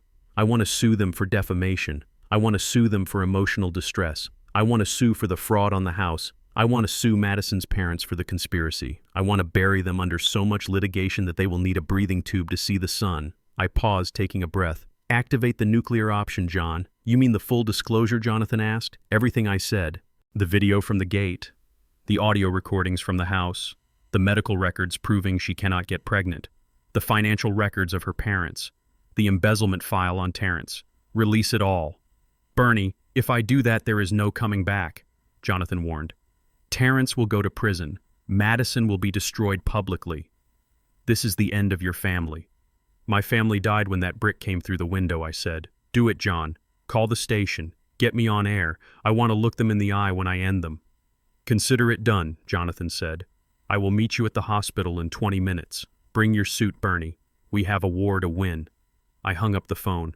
I looked at the doors to the surgery wing. "Hold on, Bea," I whispered. "Just hold on. I am going to make sure they never hurt you again." Thursday morning arrived with the sterile smell of antiseptic and the hum of hospital machinery. I sat in the waiting room of the cardiac intensive care unit watching the television mounted in the corner. My wife Beatrice was alive, but she was weak. Her heart was beating, but it was a fragile rhythm kept steady by wires and medication. I had not slept. I was wearing the same clothes I had worn the day before, covered in the dust of the brick that had shattered our window. But inside my jacket pocket, I had a fresh handkerchief and a sense of purpose that burned hotter than the sun rising over the city. On the television screen, the local morning talk show was starting.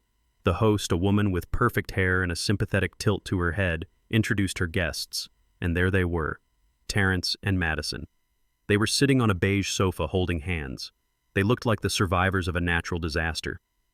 Madison was wearing a white dress that was slightly too big for her, making her look small and frail.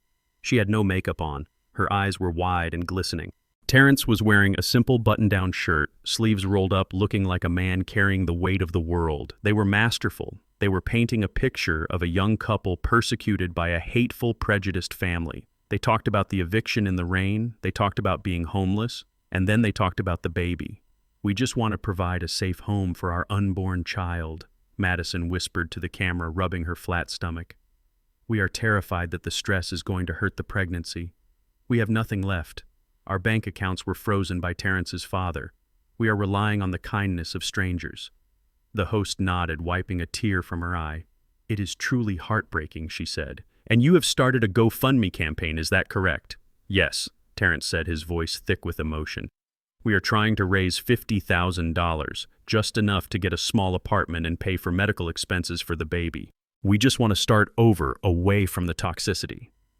I looked at the ticker at the bottom of the screen. The campaign had already raised $35,000. People were donating money they could not afford to a man who owned a Rolex and a woman who owned 3 Birkin bags. They were funding a lie. Then the host touched her earpiece. Her expression changed slightly. She looked confused, then intrigued. "We have a development," she said. "We reached out to Bernard Freeman for a comment yesterday. We did not hear back from him directly, but his legal representative has just arrived at the studio and has requested to join the conversation." Terrence frowned. He leaned forward. "My father does not have a legal representative," he said. "He is a retired steelworker. He does not even have a lawyer." The camera panned to the side of the stage. The curtain parted, and Jonathan Sterling walked out. He was not wearing his fishing bucket hat today. He was wearing a charcoal gray 3-piece suit that cost more than Terrence's car. He carried a leather portfolio under one arm. He walked with the confidence of a man who has destroyed corporations and senators for breakfast. He sat down in the empty chair across from Terrence and Madison. Terrence stared at him. He recognized him. "Mr. Sterling?" he asked, bewildered. "The guy from the fishing trip." "Good morning, Terrence," Jonathan said calmly. "Good morning, Madison." "What are you doing here?" Terrence demanded. "This is a private interview. You are my dad's fishing buddy. You are a nobody. I am a senior partner at Sterling and Associates, Jonathan said, his voice projecting clearly to the studio audience and the cameras, and I am here to represent Bernard and Beatrice Freeman. I am also here to present evidence regarding the allegations made on this program and on social media. Madison laughed a nervous, high-pitched sound. Evidence, she scoffed. What evidence? That his parents hate me. That they kicked a pregnant woman out into the rain. Jonathan did not look at her. He looked at the host. May I? He asked, holding up a USB drive. The host nodded, signaling to the production booth. Jonathan plugged the drive into the laptop on the coffee table, which was connected to the massive screen behind them. Exhibit A, Jonathan said. You claim that Mr. and Mrs. Freeman banned themselves from the wedding because they are antisocial and hate your wife. You claim you wanted them there. The screen flickered to life. It was the security footage from the gate of the Grand Estate. It was high definition. It showed my old truck pulling up. It showed the security guard pointing to the sign, and then it zoomed in on the sign itself. The audience gasped. The red letters were unmistakable. Warning, do not admit these two people. They will ruin the luxury aesthetic. Terrence went pale. He opened his mouth, but no sound came out. That is a forgery, he finally stammered. That is photoshopped. We have the affidavit from the security company, Jonathan said smoothly. And the invoice you paid for the printing of the sign. He clicked a button. Exhibit B. Jonathan continued. You claim that Bernard Freeman is a cruel man who cut you off without reason. You claim he hates his grandchild. The audio file began to play. It was the recording from my kitchen. Terrence's voice filled the studio loud and clear. If that money is not in my account in the next 5 minutes, you will never see this child. You will never hold it. You will never know its name. You will die without ever meeting your grandchild. The studio audience went silent. The sympathy in the room evaporated instantly. The host looked horrified. She pulled back from Terrence as if he were contagious. That was blackmail, Jonathan stated. You attempted to extort $50,000 from your father by using an unborn child as a hostage. Madison grabbed Terrence's arm. Her eyes were darting around the room looking for an exit. Stop this, she shrieked. This is illegal. You cannot play private conversations. We are leaving. Sit down, Madison, Jonathan said. His voice was not loud, but it had the weight of a gavel. Because we are not done. We have one final piece of evidence. He clicked the button again. Exhibit C, Jonathan said. The medical records. A document appeared on the screen. It was a surgical report from a private clinic in Miami dated 2 years ago. You have raised $35,000 from the public based on the claim that you are pregnant and homeless, Jonathan said. You have stated repeatedly on this show and in your video that Bernard Freeman evicted a pregnant woman. He pointed to the screen. This is a medical record for a laparoscopic bilateral tubal ligation performed on Madison Courtney. For the lay people in the audience, that means her tubes were tied. It is a permanent sterilization procedure. The silence in the studio was absolute. It was the kind of silence that happens after a bomb goes off before the screaming starts. Terrence turned his head slowly to look at his wife.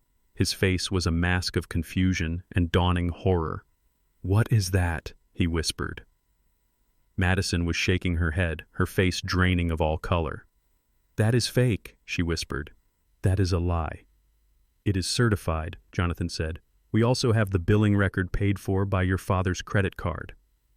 Terrence stood up. He looked at the screen. He looked at the date. 2 years ago, he said, his voice rising. "We have been trying for a baby for a year. You told me we were trying. You told me you were taking vitamins. You showed me the test. I bought the test online," Madison blurted out, and then she slammed her hand over her mouth, realizing what she had just admitted. The audience erupted. People stood up shouting, "Liar, fraud, thief." Terrence stared at her. The realization hit him like a physical blow. He had destroyed his relationship with his parents. He had humiliated them. He had lost his inheritance. He had become a pariah. And he had done it all for a woman who had been lying to him about the one thing he wanted most. There was no baby. There was no dynasty. There was just a lie built on top of a lie. "You lied to me," Terrence screamed. "You let me blackmail my father with a baby that does not exist." Madison looked at the cameras. She looked at the hostile audience. She looked at Jonathan Sterling, who was watching her with cold detachment. She had no moves left. She had no cards to play. She did the only thing a coward does when cornered. Her eyes rolled back in her head. Her knees buckled. She collapsed onto the floor in a heap of white fabric. It was a fake feint. I knew it. Jonathan knew it. Even the host knew it. But the cameras kept rolling. "Cut the feed," the host yelled, but it was too late. It was live. Millions of people had just watched the dismantling of the Courtney Freeman fraud. Jonathan stood up and straightened his jacket. He looked directly into the camera.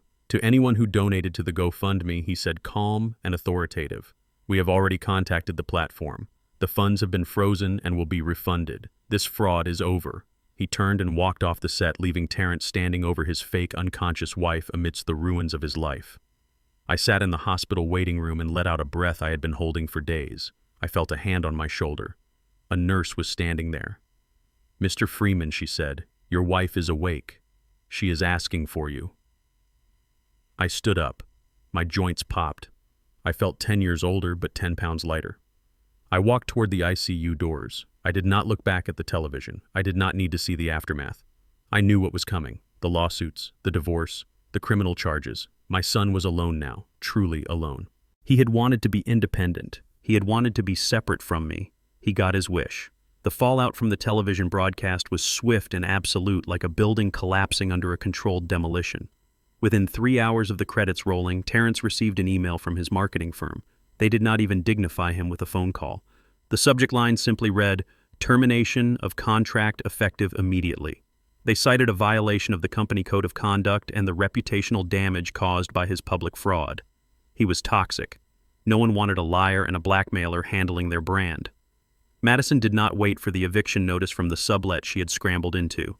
She packed her bags the moment the cameras cut. She fled back to her parents' house in Connecticut, blaming Terrence for the humiliation, blaming him for the fake pregnancy scandal, blaming him for the lack of money. She left a note on the counter that said she was filing for an annulment based on fraud. The rats were not just leaving the ship, they were eating each other on the way out. Terrence was alone. For the first time in his life, he had no safety net. No mother to cook him dinner, no father to wire him cash, no wife to validate his ego, no job to fuel his arrogance. He sat in his rental car parked outside a liquor store drinking cheap vodka from the bottle. The burning liquid did not numb the pain, it fueled the rage. He stewed in a toxic broth of self-pity and entitlement. He did not see his actions as the cause of his ruin. He saw me. He saw the father who had dared to say no.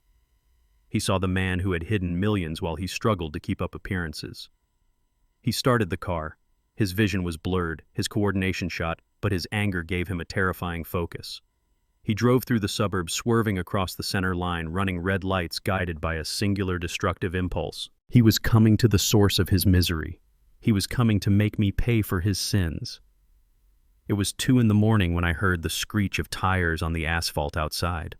I was awake, sitting in the dark upstairs bedroom, listening to the rhythmic beep of the heart monitor I had bought for Beatrice since she came home from the hospital. She was sleeping, sedated and peaceful, unaware that the storm had returned. I walked to the window and looked down. Terrence's car was parked haphazardly on the lawn, tearing up the grass Beatrice had planted last spring. The engine was still running, the headlights cutting through the darkness like spotlights on a crime scene. Terrence stumbled out of the driver's side. He almost fell, catching himself on the doorframe. In his hand, he held a metal baseball bat. It was the same bat I had bought him for Little League when he was 10 years old. He had kept it in his trunk all these years, not for sports, but for protection, he said. Now he was using it as a weapon against his own history. He walked toward my truck, the old 1998 Ford F-150, the truck he hated, the truck he called an eyesore, the truck that had carried the steel and the tools that built his life. He swung the bat. The sound of metal hitting metal rang out through the quiet neighborhood like a church bell from hell. He hit the front fender, putting a deep dent in the steel. He swung again, smashing the headlight. The glass shattered, tinkling onto the driveway. I watched from above, feeling a strange detachment. I was not angry. I was not scared. I was witnessing a tantrum of biblical proportions. "You did this," Terrence screamed, his voice raw and slurred. "You did this to me." He swung at the windshield. The safety glass spiderwebbed under the impact, turning opaque white. "You have millions," he yelled, striking the hood again and again. "You have millions of dollars, and you let me live like a peasant. You let me struggle. You let me humiliate myself. It is your fault." He was crying now, great heaving sobs that shook his body, but he did not stop swinging. He moved around the truck, smashing the side mirrors, denting the doors, breaking the taillights. He was trying to kill the truck because he could not kill me. He was trying to destroy the symbol of the work he despised because he realized too late that the work was worth more than he was. "You selfish old man," he screamed, looking up at the house. "You hid it. You hid it all. You let them laugh at me. You let me lose everything. I hate you. I hate your money. I hate this house." He hit the truck one last time with all his strength. The bat bounced off the heavy steel bumper and the vibration jarred his hands. He dropped the bat. He fell to his knees in the driveway, surrounded by broken glass and his own broken life. He put his head in his hands and howled. It was a sound of pure agony. The agony of a man who knows he is wrong but cannot admit it, so he blames the only person who ever loved him. I turned away from the window. I did not go down there. I did not go out to comfort him. I did not go out to take the bat away or to tell him to stop. That was what the old Bernard would have done. The old Bernard would have tried to fix it. The new Bernard walked over to the nightstand and picked up the phone. I dialed 911. "Emergency services," the operator answered. "I would like to report a crime in progress." I said, my voice steady. "There is a man in my driveway destroying my vehicle. He is intoxicated. He is armed with a baseball bat, and he is screaming threats." "Do you know the man, sir?" the operator asked. I hesitated for a fraction of a second. I looked at the family photo on the dresser taken when Terrence was graduating high school. He looked so hopeful then, so innocent. "Yes," I said. "I know him. But he is a stranger to me now. Please send officers immediately. My wife is recovering from a heart attack and I fear for her safety." I stayed on the line until I saw the blue and red lights flashing against the bedroom walls. I watched as 2 patrol cars pulled up blocking the driveway. 4 officers stepped out, hands on their holsters. Terrence was still on his knees, muttering to himself. He did not even hear them approach until they shouted at him, "Drop the weapon! Put your hands on your head!" Terrence looked up, blinking in the glare of the police lights. He looked confused, as if waking up from a dream. He tried to stand up, but his legs were unsteady from the alcohol. He stumbled toward the officers. "That is my dad's truck," he slurred, pointing at the wreckage. He owes me everything." "Sir, get on the ground," one officer commanded. Terrence lunged forward, perhaps to explain, perhaps to fight. It did not matter. The officers did not take chances with drunk men holding baseball bats nearby. They took him down hard. His face hit the gravel. I saw him wince. I saw them pull his arms behind his back. I heard the click of the handcuffs. They dragged him to his feet. He was limp, dead weight. He looked up at the window. He saw me standing there watching him. "Dad," he screamed. "Dad, help me. Tell them it is okay." I did not move. I did not wave. I just watched. The officers put him in the back of the patrol car. He kicked the window from the inside, screaming my name, screaming that he was sorry, screaming that he hated me, screaming for his mother. One of the officers walked up to the front door and knocked. I went downstairs and opened it. The cool night air smelled of gasoline and crushed glass. "Mr. Freeman," the officer asked. "Yes." "We have the suspect in custody. He is intoxicated. We are charging him with driving under the influence, trespassing, vandalism, and disorderly conduct. Given the value of the damage to the vehicle, this is a felony vandalism charge." I nodded. "I understand." "He claims he is your son," the officer said, looking at me closely. "He is asking if you want to post bail or if you want to drop the charges. He says it is a family dispute." I looked past the officer at the patrol car. I could see Terrence's silhouette in the back seat thrashing against the restraints. "He broke my window 2 days ago," I said. "He caused my wife to have a heart attack. Tonight he came back with a weapon. This is not a family dispute, officer. This is a home invasion. So you are pressing charges." "To the fullest extent of the law," I said. "And bail?" the officer asked. "The magistrate will set it in the morning. He will probably call you." "Tell him not to bother," I said. The officer looked surprised. "Sir, he is going to the county lockup. It is not a nice place." "I know," I said. "I know exactly what kind of place it is." I looked the officer in the eye. "He needs a quiet place to think, officer. He needs a place where no one pays his bills, where no one cleans up his mess, and where he has to face the man in the mirror. Do not let him out. Let him sit there. Let him sober up. Let him realize that actions have consequences." The officer nodded slowly, tipping his cap. "Understood, Mr. Freeman. We will take him in." I watched them drive away. The lights faded into the distance, leaving the street dark and quiet again. I looked at my truck. It was destroyed. The hood was caved in. The glass was shattered. The metal was twisted. It was a total loss. I walked over to it and ran my hand along the dented fender. It was just a truck. It was metal and rubber. It could be replaced. But the boy who used to sit in the passenger seat asking me to drive faster, the boy who used to sleep in the back on camping trips, that boy was gone. He had been gone for a long time. Tonight, I just finally stopped looking for him. I went back inside and locked the door. I checked on Beatrice. She was still sleeping, the rhythm of her heart monitor steady and strong. I sat in the chair beside her bed and closed my eyes. The house was safe. The threat was gone. My son was in a cage. And for the first time in years, I felt like I could finally rest. The war was over. The rebuilding could begin. The visiting room at the county jail smelled of bleach and unwashed bodies, a scent that stuck to the back of your throat long after you left. I sat on a metal stool bolted to the floor, staring through a thick sheet of scratched plexiglass. It had been 7 days since the police took my son away. 7 days since he destroyed my truck and the last remnants of my patience. When the guard finally brought him in, I barely recognized the man shuffling toward the booth.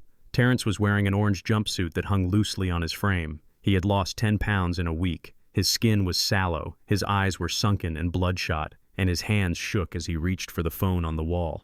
He looked like a ghost of the arrogant executive who had stood on my porch demanding entrance. The bravado was gone, replaced by a raw, terrified desperation. He picked up the receiver and pressed it against his ear. I did the same. "Dad," he choked out, his voice cracking. "Oh God, Dad, you came.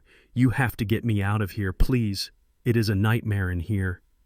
The other inmates, they know who I am. They saw the news. I cannot survive in here." I watched him cry. I watched the tears track through the stubble on his cheeks. I felt a pang of pity, but it was distant, like watching a stranger suffer in a movie. "I am sorry, Dad."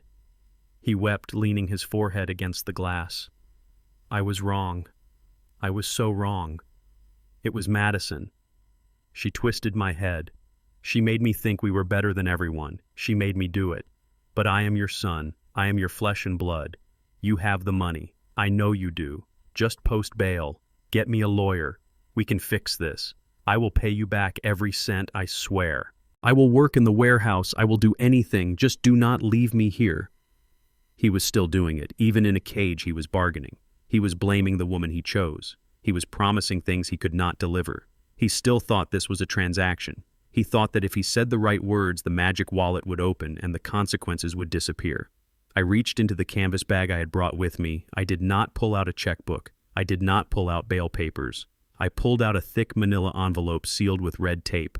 I held it up to the glass so he could see it. "I am not here to bail you out, Terrence," I said, my voice flat and tinny through the phone receiver.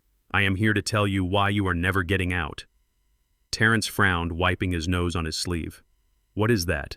Is that the deed to the house? Are you selling it to help me?" "No, son," I said. "This is your personnel file from 3 years ago, from your time at Delta Logistics, before you got your fancy marketing job." Terrence froze. The color drained from his face, leaving him looking like wet ash. He knew what was in that file. He had spent 3 years thinking that secret was buried deep in the corporate archives. "You always told everyone you were a genius at that job." I continued, opening the envelope and pressing the first document against the glass. "You told Madison you left because you were headhunted. You told your mother you outgrew the position. You walked around like you were the smartest man in the room." I flipped the page. "But the truth is, you were fired, Terrence. You were fired for embezzlement, $200,000. You diverted funds from the vendor accounts into a shell company you set up. You thought you were clever. You thought they would not notice the rounding errors, but they did." Terrence started shaking his head. No, Dad, do not." "They were going to press charges," I said, ignoring him. "They were going to send you to federal prison for 10 years. They had the FBI ready to pick you up." I leaned closer to the glass. "Who do you think stopped them?" Terrence stared at me, his eyes wide with horror. "It was not your charm, Terrence. It was me. The CEO of Delta Logistics is an old friend from the steel mill days. He called me before he called the police. He told me my son was a thief. He asked me what I wanted to do." I paused, letting the memory wash over me. The shame I had felt that day was worse than any pain I had ever known. "I wired them $200,000 the next morning," I said. I liquidated my retirement portfolio. I sold a piece of land I was saving for your inheritance. I paid back every single dime you stole, plus interest, plus a donation to their charity fund to buy their silence. I signed a non-disclosure agreement. I made sure your record was scrubbed clean so you could get another job, so you could have a fresh start. I watched the realization hit him. He had walked through life thinking he was invincible, thinking his talent protected him. He had looked down on me thinking I was a simple laborer, while I was secretly buying his freedom with the fortune he despised. I never told you, I said, my voice hardening, because I wanted you to learn. I thought if you got a second chance, you would do better. I thought if I saved you quietly, you would grow up. But you did not grow up. You just got better at hiding your rot. You took that second chance, and you used it to spit in my face. You used the freedom I bought you to mock my existence. You knew, Terrence whispered. You knew the whole time. I knew everything I said. I knew when you bought the Rolex. I knew when you lied about your salary. I knew when you met Madison and started pretending you were old money. I watched you build a castle on a foundation of lies that I paid for. And I waited. I waited for you to become a man. But you never did. You just became a more expensive child. I closed the file. That $200,000 was your inheritance, Terrence. That was your safety net. That was the money that was supposed to buy you a house or start a business. You spent it 3 years ago to stay out of jail. You spent it on your freedom, and now that account is empty. Terrence slumped against the wall of the booth, sliding down until he was sitting on the floor. He looked small. He looked broken.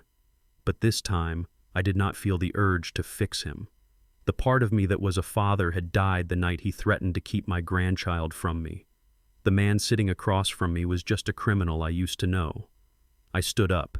My knees popped. I felt light. The secret I had carried for 3 years was finally out in the open. The burden was no longer mine. Dad, please. Terrence moaned from the floor, still holding the receiver. I am sorry. I did not know. You have millions. You can still help me. Just one more time. I looked down at him. Even now, after everything, he was counting my money. He did not see the sacrifice. He only saw the balance sheet. I do not have millions for you, Terrence, I said. You said I hid my money from you. You said I was selfish. But I did not hide it. I used it. I used it to pay your rent. I used it to pay your credit cards. I used it to keep you out of prison. I used it to clean up the mess you made of your life for 32 years. I hung the receiver back on the hook. It clicked into place with a sound of finality. I leaned down to the speak through the small metal grate in the glass. But I am retired now, son. The janitor service is closed. The bank is closed. The daddy service is closed. You made this mess. You sit in it. You clean it up. I turned around and walked toward the heavy steel door. Dad, Terrence screamed, his voice muffled by the glass. Dad, do not walk away. Come back. Dad. I did not look back. I pushed the door open and stepped out into the hallway. The air was still stale, but to me it smelled like freedom. I walked past the guard station, past the other visitors, past the weeping mothers and the angry wives. I walked out into the bright sunshine of the parking lot. I got into my rental car. I checked my phone. There was a text from Jonathan. The civil lawsuits against Madison's parents were ready to be filed. The foreclosure proceedings on their home had begun. I started the engine. I had one more stop to make, one more loose end to tie up. But as for Terrence, his story with me was over. He was exactly where he belonged. And for the first time in a long time, so was I. 2 weeks after I left my son in a jail cell, the ripples of his destruction finally reached the shore of the Courtney estate in Connecticut. Richard and Sylvia Courtney, the people who had demanded a black tie dress code while living on a line of credit, were finally out of options. They had pinned all their hopes on Terrence. They believed his lies because they needed his imaginary oil money to bail out their failing hospitality group. When the truth came out on national television that Terrence was a fraud and that I was the one holding the purse strings, their house of cards collapsed instantly. The banks moved in like sharks, sensing blood in the water. Foreclosure notices were plastered on the gates of their ancestral home. Their cars were repossessed in the middle of the night. Madison had fled to Europe with a wealthy friend, leaving her parents to face the music alone. But desperation makes people resourceful. Richard Courtney started digging. He hired a forensic accountant with the last of his pawned watch money to find out exactly how much I was worth. He found the shell companies. He found BF Holdings. He found the property deeds. He realized that the black steelworker he had banned from his daughter's wedding was actually a real estate tycoon with enough liquid capital to buy his entire neighborhood. The realization must have tasted like ash in his mouth. But pride is the first thing to go when you are about to be homeless. They called my lawyer, Jonathan Sterling, every day for a week. They sent emails apologizing for the misunderstanding at the wedding. They claimed they were victims of Terrence's lies, too. They claimed we were all family united by the tragedy. They begged for a meeting. I let them sweat for 10 days. I let them watch the moving trucks park down the street. I waited until the sheriff was scheduled to execute the eviction order. Then I told Jonathan to grant them an audience. I wanted to see them beg. I wanted to see the people who thought they were better than me ask for a crumb from my table. The meeting took place in the main conference room of Sterling and Associates. It was a room designed to intimidate with floor-to-ceiling windows overlooking the city skyline and a mahogany table that was longer than a bowling alley. I sat at the head of the table wearing a bespoke suit that cost more than Richard's car. Jonathan sat to my right, silent and imposing. When the Courtneys walked in, they looked like ghosts. Richard had aged 10 years in 2 weeks. His suit was wrinkled and his hands shook. Sylvia looked frail, her haughty demeanor replaced by a nervous twitch in her left eye. They stopped at the door, waiting for permission to enter. The power dynamic had shifted so completely that the air in the room felt heavy. "Mr. Freeman." "Richard," said his voice cracking. "Thank you for seeing us. We are so incredibly sorry for everything." "Please sit," I said, gesturing to the chairs at the far end of the table. They sat down, clutching each other's hands. They launched into a rehearsed speech about how Terrence had manipulated them, how they were good people who had just made a mistake in judgment. They talked about heritage and legacy. They talked about how their home had been in the Courtney family for 4 generations. "We are in a temporary cash flow bind," Sylvia said, her voice trembling. "The banks are being unreasonable. They are threatening to take the house over a bridge loan. We just need a little time to restructure." "How much do you need, Richard?" I asked, cutting through the noise. Richard swallowed hard. He looked at the table, then at me. $2.5 million, he whispered. "Just to clear the immediate liens and stop the auction. We can pay you back with interest once the market turns. We just need a bridge loan. We are asking you as family." I leaned back in my leather chair. Family. They had called me a dirty laborer. They had put my face on a poster to keep me out. Now I was family because I had a checkbook. "I am not going to give you a loan, Richard," I said calmly. Sylvia let out a sob. Richard's face fell into his hands. But I continued, "I am willing to help you with the bank." They looked up, hope flaring in their eyes like a match in the dark. "Really?" Richard asked. "Yes," I said. "I know the vice president of the bank holding your mortgage. We have done business before. I can step in. I can make sure the foreclosure stops today." "Oh, thank you," Sylvia cried. "Thank you, Bernard. We knew you were a good man. We knew you would understand the value of legacy." Jonathan slid a document across the long table. It was a single page, thick and heavy. "Sign this authorization," I said. "It gives my company, BF Holdings, the right to negotiate directly with the bank on your behalf regarding the deed to your property. Once you sign this, I will wire the funds to the bank immediately. The sheriff will be called off. You will not be evicted today." They did not even read it. They were so desperate, so relieved that they grabbed the pen and signed their names with shaking hands. They thought they had won. They thought they had manipulated the simple old man into saving their skins. They thought they were safe. I watched them sign. I watched them smile at each other. They had no idea that they had just signed their own execution order. Richard handed the paper back to Jonathan. He stood up, reaching out his hand to shake mine. "You have saved us, Bernard," he said, tears in his eyes. "You are a true gentleman. We will never forget this." I did not stand up. I did not shake his hand. "Sit down, Richard," I said. "We are not done." Richard froze. He slowly lowered himself back into the chair. Jonathan picked up his phone and made a call. He spoke 2 words. "Execute it." I looked at the Courtneys. "I told you I would stop the foreclosure," I said. And I did. "I just wired $2.5 million to your bank. I bought the note." Sylvia smiled uncertainly.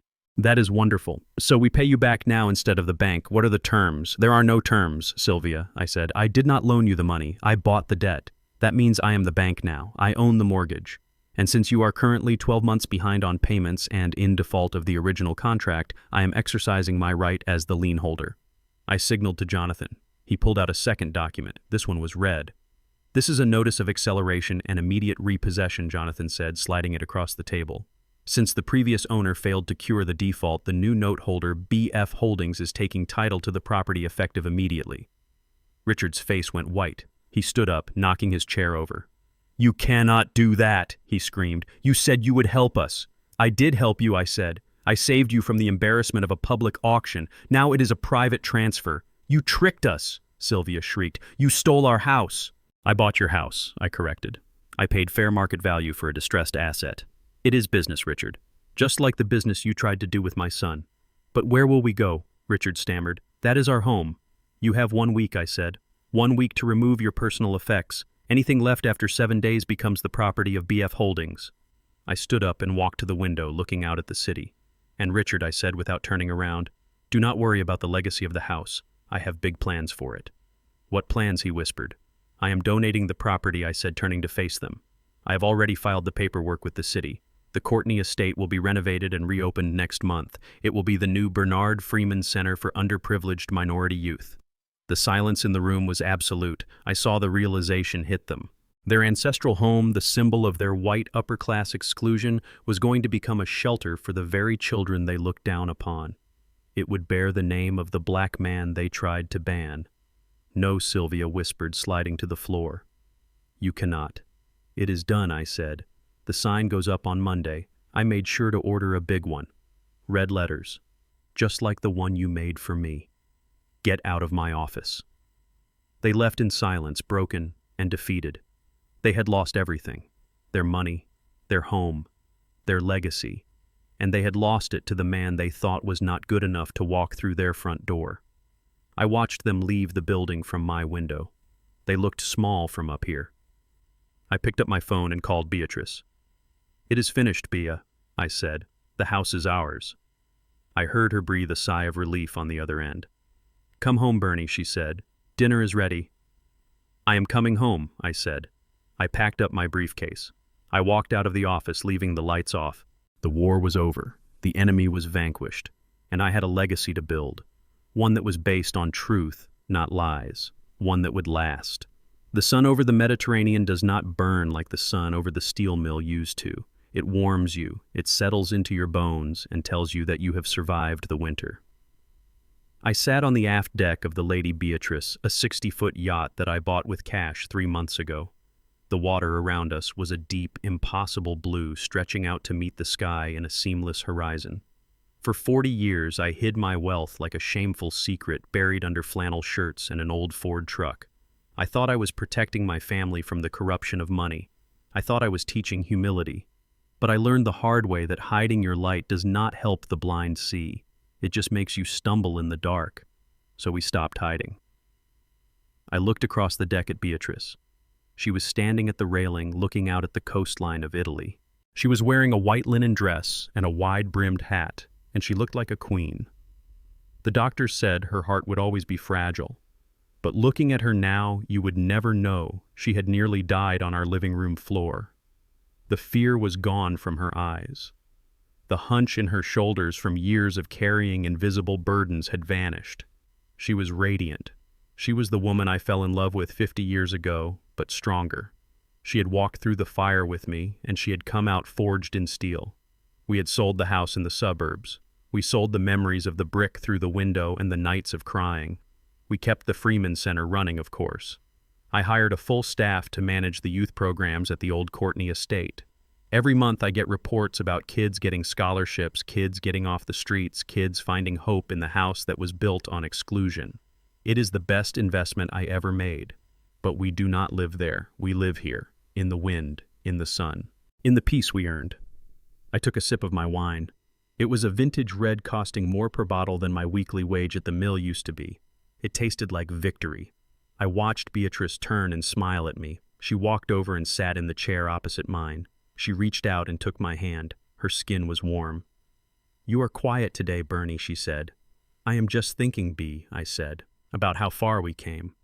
She nodded, looking down at our joined hands. The silence between us was comfortable now. It was no longer filled with the static of unsaid things or the tension of waiting for the next crisis. But there was still one ghost that walked the deck with us, one shadow that the Mediterranean sun could not quite banish. "Do you miss him?" she asked softly. She did not say his name. She did not have to. I looked out at the water. I watched a seagull dive and surface with a fish. The cycle of life. The predator and the prey. I miss the boy, I said, my voice steady. I miss the 5-year-old who used to run to the door when I came home from shift covered in soot. I miss the 10-year-old who wanted me to teach him how to throw a curveball. I miss the idea of him be. I miss the future I thought we were building. I squeezed her hand. But I do not miss the man he became, I said. I do not miss the liar. I do not miss the thief. I do not miss the person who looked at you and saw a bank account instead of a mother. Beatrice sighed a sound that was half sadness and half acceptance. I worry about him sometimes, she admitted. In that place. He is where he chose to be, I said. We did not put him there, B. His greed put him there. His arrogance put him there. If we had bailed him out again, if we had let him get away with it, he would have destroyed us. He would have drained us dry and stepped over our bodies to get to the next mark. I looked her in the eye. It was a tumor, B. It was a malignancy attached to our family. You do not keep a tumor because it is part of you. You cut it out so the rest of the body can live. We cut it out. And now we are alive. She nodded slowly, a single tear tracking down her cheek. She wiped it away quickly. You are right, she said. We are alive, and we are together. Just then a buzzing sound broke the peace. It was a harsh mechanical vibration rattling against the teak wood of the table. I looked down. It was my phone. It sat there vibrating insistently, demanding attention in paradise. I picked it up. The screen was bright in the sunlight. The caller ID did not show a name. It showed a location. State Correctional Facility, collect call. It was Tuesday. Visiting day, or calling day. I stared at the screen. I could imagine him on the other end, standing in the line of inmates holding the plastic receiver, waiting for the tone. He would be thinner now, maybe harder, or maybe just more desperate. He would want to say he was sorry. He would want to ask for commissary money. He would want to ask if we were coming to visit. He would want to drag us back into the mud. He wanted a connection. He wanted the lifeline back. I looked at Beatrice. She saw the screen too. She knew who it was. Her breath hitched for a second. The mother in her wanted to answer. The mother in her wanted to hear his voice. But then she looked at me. She looked at the peace we had built. She looked at the scars on her own heart. She reached out and covered my hand with hers. She shook her head. No more, Bernie, she whispered. No more. I nodded. I did not decline the call. I did not silence it. I stood up. I walked to the railing of the yacht. The wind whipped at my shirt. The ocean churned below a deep, endless blue that swallowed everything it touched. The phone was still vibrating in my hand. A heartbeat of a dead life. I looked at the screen one last time. Goodbye, son, I thought. I opened my hand. The phone tumbled through the air. It sparkled for a second in the sunlight, a piece of metal and glass and memories. Then it hit the water with a small, insignificant splash. It disappeared instantly, consumed by the wake of the boat. I watched the spot where it went down until we had left it far behind, until there was nothing but blue water and white foam. I turned back to my wife. I walked over to the table and picked up my wine glass. I picked up hers and handed it to her. She took it, her hand steady. To us, I said, to the life we built, and to the peace we earned. Beatrice smiled, and this time it reached her eyes. To us, she said. We clinked the glasses. The sound rang out clear and pure over the water. We drank. The wine was sweet. The sun was warm. And for the first time in a long time, the silence was truly empty. There were no more ghosts. There were no more debts. There was just the horizon and the two of us sailing toward it. The past was at the bottom of the ocean. The future was right here on the deck. I am Bernard Freeman. I was a steelworker. I was a father. Now I am just a man who learned that the only way to win the game is to stop playing by the rules of those who want to use you. Thank you for listening to my story. If you enjoyed it, please like and subscribe. Let me know in the comments if you would have dropped the phone. Until next time, take care of yourselves. And remember, respect is not given, it is earned. I learned that a legacy is not built on the zeros in your bank account, but on the boundaries you set while you are still breathing. For decades, I confused enabling with loving, thinking that shielding my son from the struggle would make him strong, but it only made him weak. True family is not defined by DNA, it is defined by mutual respect and loyalty. If you have to buy your seat at the table, you are eating with the wrong people. Walking away was the hardest thing I ever did, but it was the only way to save myself. If you would have dropped that phone into the ocean, just like I did, hit that like button and subscribe for more stories about reclaiming your dignity.